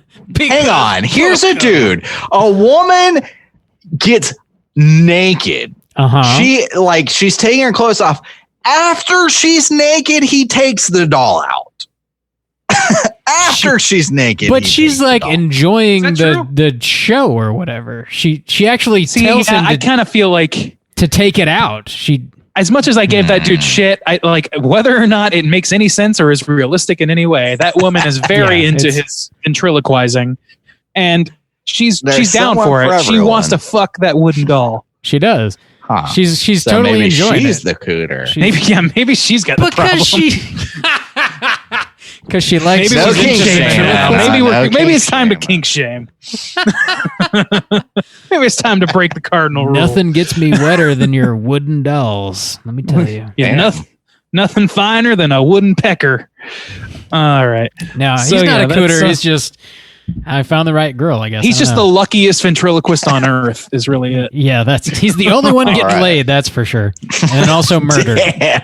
I would like to apologize To all the ventriloquists that definitely listen to our show, all of them. So sorry. There's got to be at least one. Call Look, in. I Please think that call I in. think that if anybody's aware Please. of the ventriloquist like joke, it's ventriloquist. I don't think they begrudge the joke.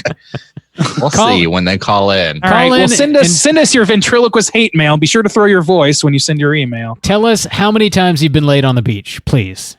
We need with to know. with a wooden doll in tow that you're speaking through. In deep detail. Tell us everything. The next Hotline Scream is going to be NSF dub. I hope so. I hope they're all so. like that. Oh, I hope so.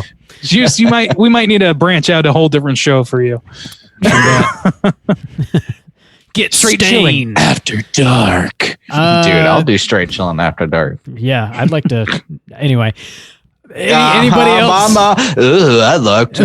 I'd like to. That's. I'm going to take that as a no. I think we've covered all the cooters for this movie. We've rounded up quite a handful of cooters here. So We got them. We have got 'em, officially booked them. All right. So what are we going to do now? We got to talk about our voicemail segment. It's the social hour. Oh, No. no. We gotta talk about- No. what we've been watching this week. Hey gang, what you been watching? Somebody hasn't been going to their host refresher course. Come on, Man, Bob. it's- yeah, that famous host refresher course. Sorry. This episode is sponsored by Skillshare, which Rob has not been attending. I've been drinking. Randy, what you been watching? Let's see. I have not actually been watching a whole lot because, and Slack followers will know this quite well, I went on kind of a bender of getting a bunch of new games because I like BioShock kind of relit some of the interest in buying video games for me. which I've kind of like neglected for a long time with the exception of a few titles. But Getting there, Randy. I wound up, I had a like $50 gift card for my birthday, and I used that to purchase Borderlands. A dude does get gift cards. It turns out it's true. It happens.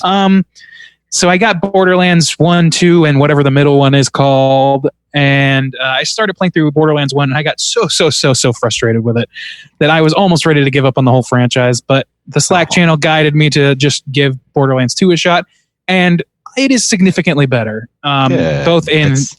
Both in the terrain and the aesthetics are a little bit easier to swallow, a little bit easier to see things in general. A little bit easier just to play. The gameplay is significantly improved, in my opinion.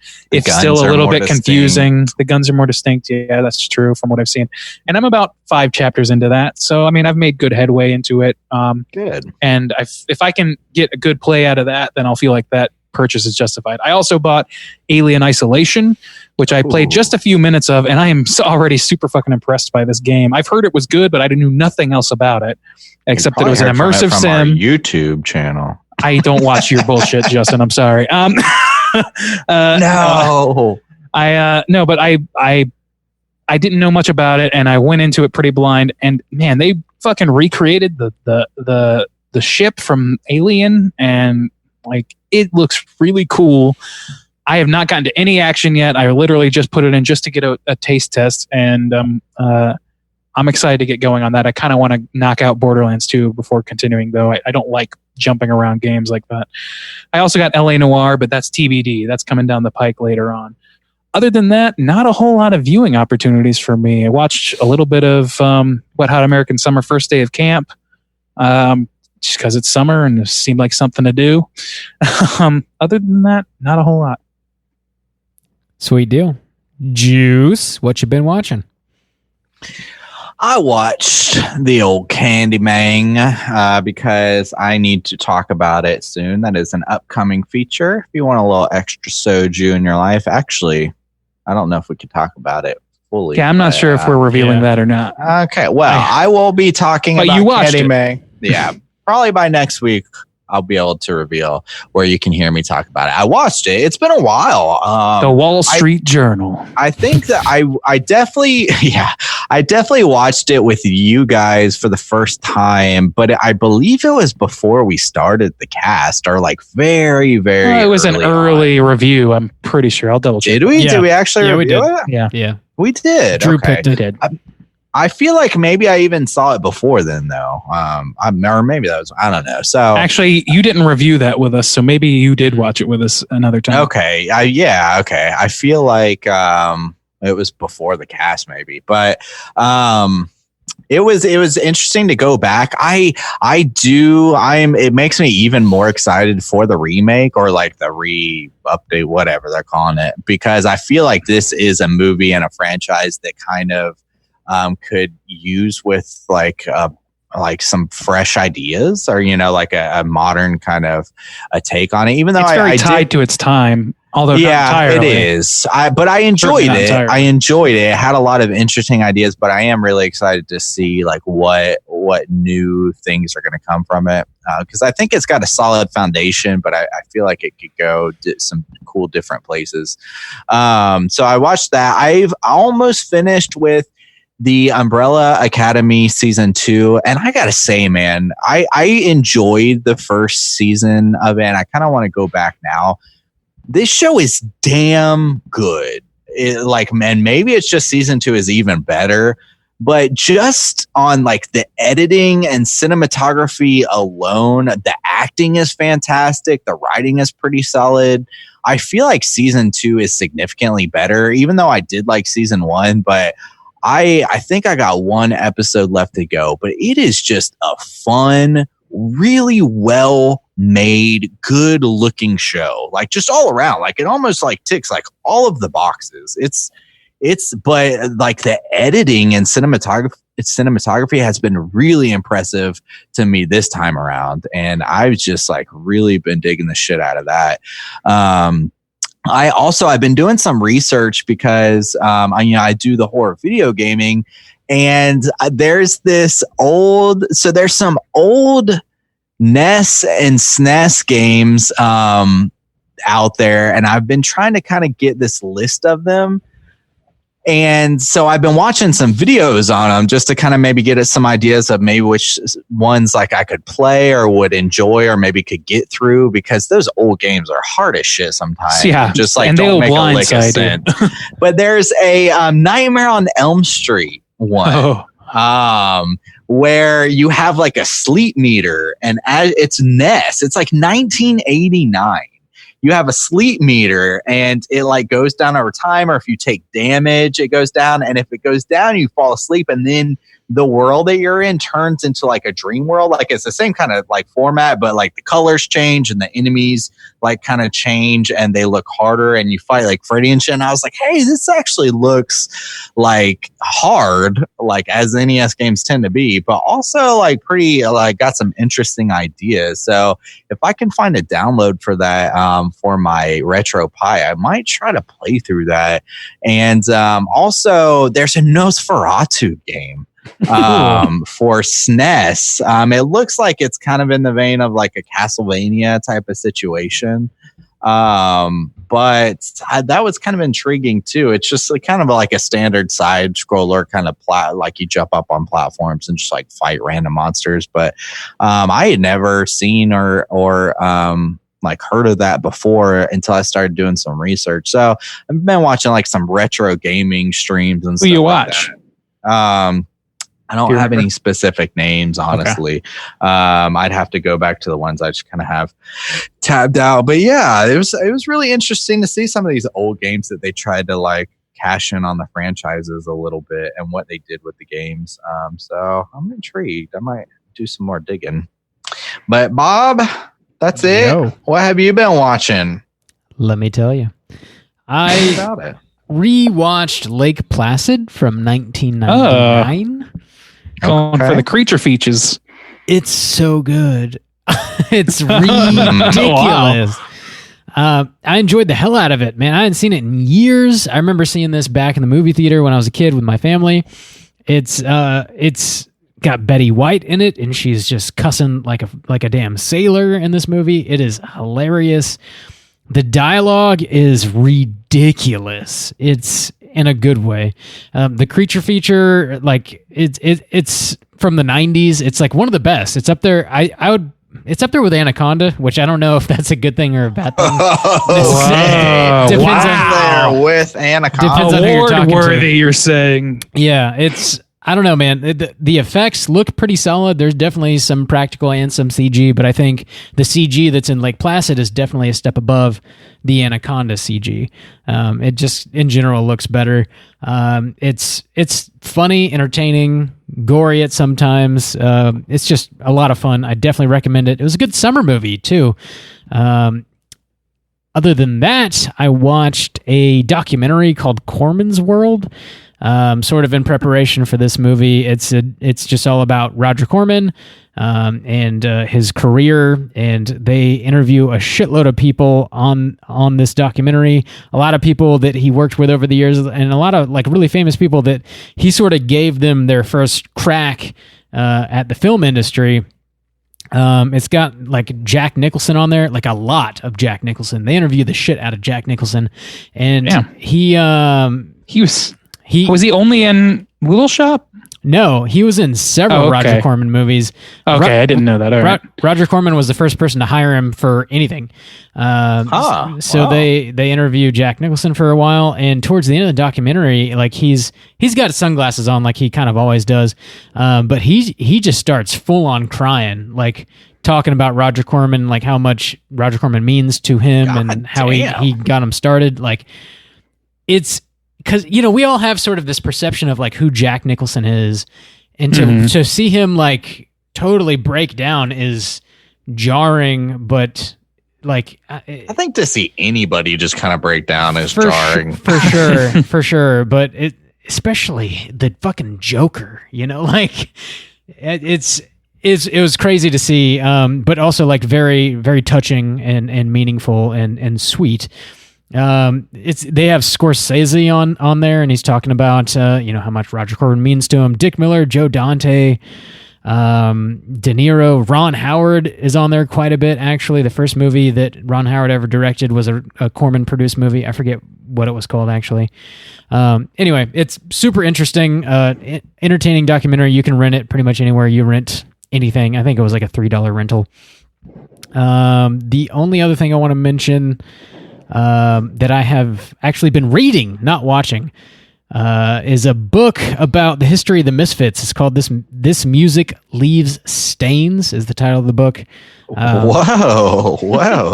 Okay. It leaves you. That's what it does. Did they give me a writing credit on that one? Absolutely. It actually just says author Justin Stains Tool. That's what it Okay. says. Whoa. You said my legal name out Everybody there. knows who you are.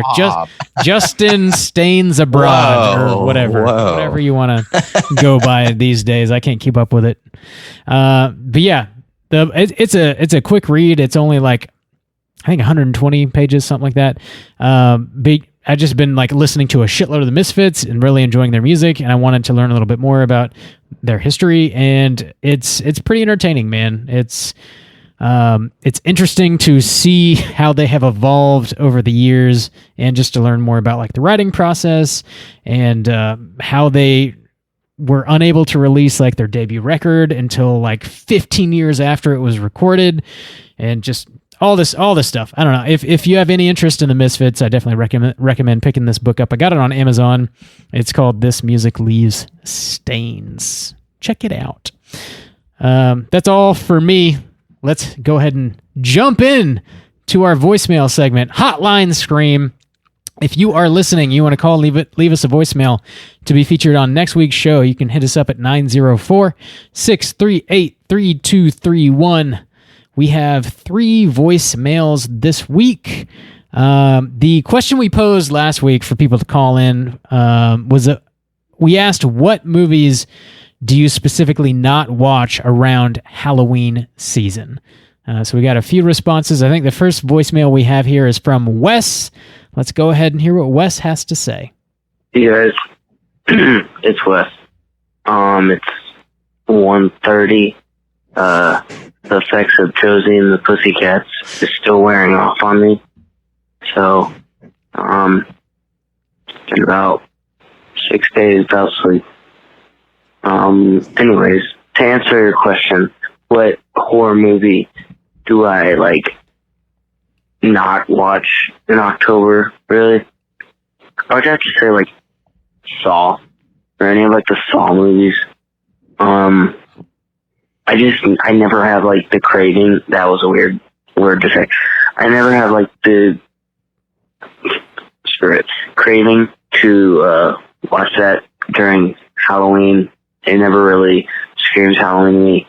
The first one, I like it a lot, but I never really reserve it for Halloween. I would also say Scream. I love Scream. Me and Bob are definitely it's too late for me. Okay. Yeah, you guys get what I'm saying. But Scream it's great, but I don't necessarily have to watch it during Halloween. I can watch that anytime. But yeah. Alright, I'm gonna get some freaking sleep. Good night, guys. Wes is bringing that late night confusion to us every week now. Wes likes the straight chilling after dark. That's it. Yeah, way after dark. I think it's interesting. Those are interesting choices because, on the one hand, you've got Saw, which completely built every bit of its ad campaign around being released on Halloween for years. So that's to a lot of people, I feel like that's a go-to just purely by virtue of the marketing being sent. I mean, shit, the last Saw movie was it's Halloween. That must mean there's a new Saw movie or whatever. They were just outright saying I kind of agree, though. I don't when I think about Saw movies, I don't think about Halloween, and it doesn't. I never get the craving either. Be oh yeah, it's time to get through those Saws. No, I feel like Scream is a good choice for Halloween myself, except that I guess it's it's not an extremely Halloweeny movie. That's the thing, is like, this is personal, so like there's no wrong answer here. But to me, that one I would watch on Halloween, and I could understand why somebody would be into Saw for Halloween, but I don't really seek out to watch Saw ever for the most part. What's Randy? Saw 4. Four? Okay, just going right to 4. Number Going right to 4. Yeah, I could go Scream definitely during the Halloween season. There's nothing that particularly like pulls out the season in Scream, but it wouldn't bother me to watch it during the season. I guess that's a neutral for me, I guess. I'm down to watch Scream during Halloween because it's just Scream is so fucking special to me. So I can watch it any time of year, and it's very easy to throw on during Halloween. It's sort of like a neutral zone movie because I fucking love it so much. That's just me. We're Scream brothers, Wes. Brothers in the Scream. Just you. That's literally that's an illustrious brotherhood. Just me. Only just me. You. Yeah. Totally. No one else. All right. We got only Robert Knopf. Oh, my government name. Since we're using Google names today. Don't dox me anally, or do whatever you want to. Okay. Whatever you want to do. Whatever you want to do. This is all very interesting. But we got another voicemail from Michael. Horrorpocalypse Michael. Let's hear what he has to say. Hey, what's up, guys? This is Michael from the Horrorpocalypse. After double checking what the topic was on Slack, I thought I'd go ahead and give you a call. I haven't called in for quite a few topics lately. Things have been real hectic, real busy. Sorry, I'm driving right now. And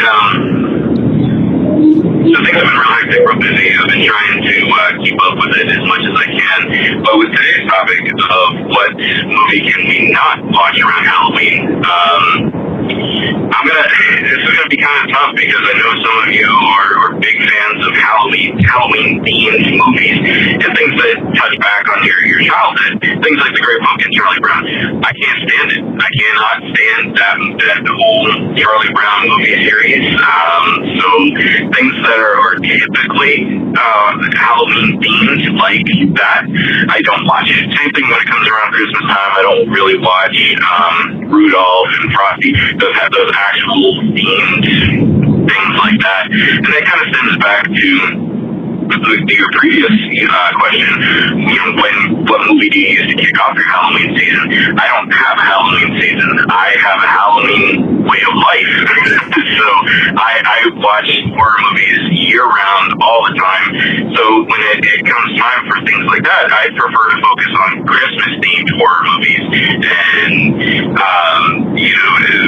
Valentine's Day horror movies, 4th of July horror movies. I try to keep them themed like that. So the ones that are specifically for the season, though, I tend to not watch. But that's my long, rambling answer. And good to hear you guys, and keep chilling.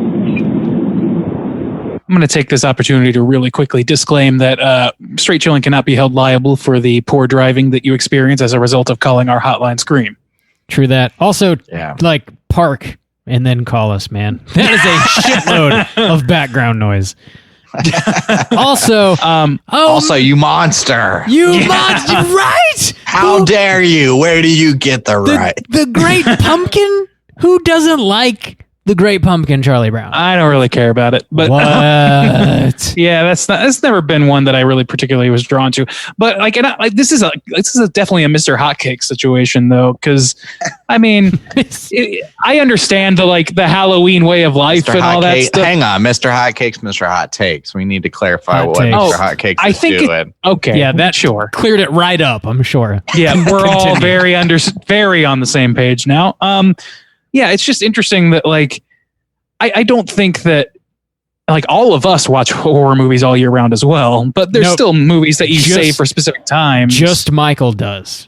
Well, no, that was weird though too, because then he was like, I only save movies for the season, but then not seasonal things. So is he just saying things that aren't horror? Because I mean, then there's he's like, I watch Christmas horror around Christmas, and I watch. So around Halloween, he starts like, watching Hallmark movies. I guess he watches Halloween movies all year round, but other holidays he keeps specific to that. I mean, month. I don't begrudge anybody watching whatever the hell they want, obviously. So that's fine. Sure, But it's just like if you're gonna save Christmas movies for Christmas and fucking Easter movies for Easter or whatever, Critters too. I mean, Critters. Yeah, too. Halloween is like the best time to do that because there's so many, and there's so many good ones. I don't know. For me, it's a more of a evocative of a feeling of going out on Halloween. That's the thing that makes a good Halloween movie, or staying in and watching horror movies as a teenager. There's a lot of like love for that as well. Yeah. Cool. Well, thanks for calling interesting in, Michael. take though. Thanks, Michael. Definitely interesting. Sorry about Charlie Brown, dude. More for us, I guess. Or just me. Maybe just me because Randy's not down. It's just you. Just you now. I like it too. You're a very unique boy, Rob. Yeah. Robert, nah. Very unique boy who likes horror movies and Scream. Scream. No one else. We got one more voicemail. We're hearing from our boy Matt. Let's see what Matt has to say. Hey guys, this is Matt from Jacksonville. I was calling to answer your question about what horror movies you save for a time that's not Halloween. The main big one that I don't watch at Halloween time is Slither. I usually save that for Christmas time because it takes place up in Canada where it's winter, like all year, I guess. I don't know. I've never been there. But, it just doesn't have a Halloween feel to it. It has a Christmas feel to it, even though it's not a Christmas horror movie. So that's one I hang off on. Anyway, I can't wait to hear y'all's answers. Talk to you later. Bye. I love that's bringing the Jacksonville flavor to our podcast. Yeah, for Thank sure. you, Matt. That was beautiful. Yeah, Canada is just a tundra year round. That's beautiful. Yeah, that's a good choice. I don't even remember that about Slither. I haven't seen it. It's been a while since I've watched it, but I don't remember it even having like a huge winter feel. Interesting. But that is interesting. And like, this is kind of a weird question because it's asking you to posit a negative to yourself. Like, okay, so what do you not think about when you think about this? Like, I don't know what everything else. I don't know. I would think I thought like a lot of space horror. So like Alien. That's exactly what I was going to say. That is exactly what I was going to say. Space horror. I said Jason X. Some like Predator monster movies. Like what's that Anaconda one that's got the dude from X-Files in it? Slither's probably a good choice too. Just that kind of like you guys know what I'm talking about, where the monsters get real big. They're kind of like insect-like. Evolution. Yeah, I don't even think of that as a horror movie, really. I haven't seen it since I was a kid. I guess just like kind of creature features like that, like Lake Placid, Anaconda. I actually definitely wouldn't be movies. I don't reach for almost any classics with the exception of the Halloween series, because for me, like when October hits, I want to watch movies that take place on Halloween or specifically revolve around Halloween, and there's a lot of stuff that do that aren't the classics. So like I'm not watching Friday the 13th, Elm Street. I'm not watching The Thing, The Shining. I'm not watching any of the Alien movies because like you've got access to those year round. Yeah, absolutely. Like we mentioned some of this last episode, but like I wouldn't intentionally avoid those movies, but I definitely see your point because I don't go out of my way to watch anything that's not strictly Halloween related around Halloween. Because that's what it's for. Like that's the time to indulge those things when you deny yourself. You've got 31 days to get all of this other stuff in. So like go 4 months in your case. Right. I wouldn't. We did I thought we did like a Halloween special on The Shining, or maybe it was around then. I guess that definitely has a bit more of a winter vibe to it. That was a pull pick. It was snow. That was probably November or December. Yeah. That's okay. Yeah. So I wouldn't mind like. I have fond memories of watching like Hellraiser or Nightmare on Elm Street. Definitely. Night of the Living Dead, I think would be fine. Like around especially Halloween. Like the proto classics. I wouldn't avoid them. Black and white movies.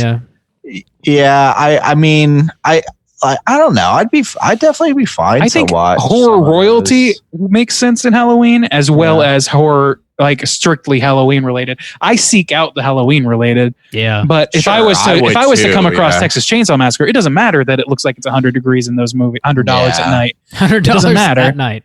It's still a great fucking classic horror movie, and it feels like part of the tradition of horror, which I associate with Halloween as well. Yeah. So Like I said before, weird thing that we asked people to weigh in. I wouldn't want to watch Humanoids from the Deep. Yeah. Bob, what's the one where the old they come in the fog? I was about to say they come in the fog. They the come fog. in the fog. I wouldn't We want to all watch do. the fog during Halloween. I actually a lot would. of nautical thing. I'd watch The Fog during It's Halloween. nautical. For Really? for some don't reason that know. makes I sense can see to both me. sides of that. For some reason, Because it's just a nautical- traditional ghost story. I Yeah. think that those make sense. Like even like The Conjuring, which I don't associate with Halloween, but if I saw that coming on and I like was looking for something to watch, I might watch The Conjuring. I might watch, I don't The know. Bay. I wouldn't want to watch the Bay. Yeah, I wouldn't watch something like that. Anything that has water sports in it and not the dirty kind, you fucks. Anything that has any sort of water in it, like water element, is automatically suspect for that time of year to me, because that's not, to me, that feels like a summer tradition. Me know what too. I mean? Yeah. Sure, yeah. I mean, when you got to watch the Everything is Terrible Halloween special, Ooh. you just cannot watch Oh my God. anything that takes place on the water. You don't have time for it. Dude, I really want to watch that. The second you said that, something just triggered in my It's brain. special. It's Randy's time It's for so fucking good. Halloween season. Just triggered for Randy. Bam. Bob had his pumpkin. Oh my Randy's God. gonna go watch. Everything's terrible. It's Pumpkins. it's crazy. Pumpkins. WNUF Halloween special. Come on. Dude. Also, Yeah. if you guys can hunt Dude. down the Ghost Beavis Watch, and man. Beavis and Butthead But-O-Ween episode, I highly recommend it. Dude, I It's remember great. going. Okay, that is a DVD that you have owned since I've known you. I I, still know have that it, yeah. much. Yeah. I'm proud your remember you infantile showed- 5 disc collection way back when of that, some Tool DVD that you still haven't given Maynard for releasing, and then like you got served, which was a gift. Yeah, that's pretty much Dude, how I remember that remember back before you your proto physical showing media days. that Beavis and Butthead DVD to like your nephews who are now grown men who Yes. are at the time like It's pretty sketchy small to show 'em. children. Well, not like 5, but they were like 9 and 10 or something. Yeah, it's Beavis it and was Butthead. it was something that they could definitely handle, but it's Yeah. weird for you to Yeah. be in the room. No, it's just that's how long you've had that shit. Those are grown men now. Yeah, That is crazy. true that. Beavis and Butthead. One of them goes as a Nad for Halloween, and one of them dresses up as nachos. Highly recommend it. That is, man, that makes a lot of sense. I'm a Nad. Man, all right. What's our? Do we want to do a? I have a prompt for next week if we want to cover that. yeah, you got some? Go for it. Yeah, because we've been talking about Candyman. Justin and I have been talking about that a little bit. And Rob. Yeah, we've all been talking about. Nope, not Rob. Nope, not Rob. Randy. No, We're sorry. good friends, Rob's not unique, Rob. so he doesn't get to Yeah. talk about the things we talk about. Not Just Rob Scream. and Rob. I just talk about Scream only. You guys want to talk about Scream? We were talking about, or I was thinking about the score of that movie of Candyman, and how like it's not one that I think of in the lexicon of like greatest horror scores of all time, but I think it kind of deserves to be there. Mhm. And I feel like there's maybe some more hidden gems out there. So call in with your hidden gems of musical score within horror movies. What's like got a great musical score Yeah. that you associate so strongly with the movie that you feel like is iconic in some way, even if it's just for you? I will say now, because I give it a lot of shit. So since we're bringing this up, I got to give credit where credit's due. But that Halloween 2018 score, that's like one of the best redeeming factors of It's that like the film. Bon Me of scores. Dude, that score, that updated score is dope. Yeah. I mean, of course you got the classic Halloween, but I mean, talking about taking something that's so like ingrained, especially in horror fans' minds, and still being like to been done to revitalize death, it. Yeah. But man, they did a damn good job on that shit. They got So- Carpenter to come back and freaking do it. Yeah, Carpenter. Oh, yeah. He did a good job. He's reworking his own Oh, yeah. shit. Yeah. And it's dope. So I mean, I'm gonna be bumping that this Halloween for sure. Fuck yeah. That, and I I mean, since we're already kind of talking about it, I revisit the It Follows soundtrack, man. It's fucking solid choice. Solid. It is an interesting soundtrack for sure. They went such an interesting direction with all of that movie, but yeah, there's some good shit out there, and I feel like our listeners will probably have a few more thoughts. So call in with that. Let us know to us. Horror soundtracks. Drop them needles. That's going to do it for us here this week at Straight Chilling. We're going to be back next week with a brand new show. We're going to be talking about our final Patreon pick for the third quarter of 2020. This movie was chosen by the one, the only Hydraberg, and that movie is Teeth from 2007. Whoa. Sounds innocent. We're just knocking out these Patreon picks. Damn. Knocking them out. There's like very few new releases at all, so we're gonna have to figure some shit out. Oh, we got ideas. We do. I really wish there was a tooth monster in Teeth for Rob's sake, but I don't think that's quite the monster that we're gonna get. Don't wish that. Rob does like extra teeth, so he's probably excited about next week. No, big teeth boy. Send your teeth in to Rob's new address at. He's not. I'll tell you later. Glad. Like corn on the cob, right, Bob? Extra teeth. Nope. Nothing you're saying is accurate at all. For sure. Watch Teeth from 2007. Get ready for next week's show. Until then, please rate, review, and subscribe to us on iTunes. You can follow us on Twitter at STR8_chilling, on Instagram at Straight Chilling Podcast. You can send us an email through our website, straightchillingpodcast.com. Don't forget about our Joe Bob live watch party this Friday, the 14th, August 14th at 9 p.m. Eastern Standard Time. Yeah, that's going to do it for us. Hit us up on YouTube. Hit us up on Patreon. Hit us up on the Twitch. If you want to join the hotline number?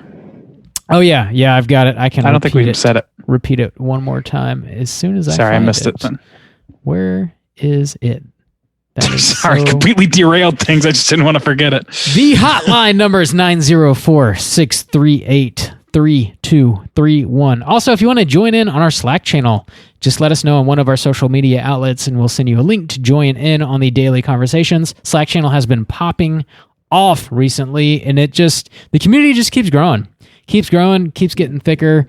Friendships are getting stronger. With two C's. We even have factions now, know? Factions. Some people support. Oh, yeah. Tribalism has begun. Yeah, we've got one fractions. Person probably supports Rob. We've got fractions. We've got factions. Yeah, we got fractions. We have fractions. We're fracking. We got we're fracking. All the F words. Okay. It's the best.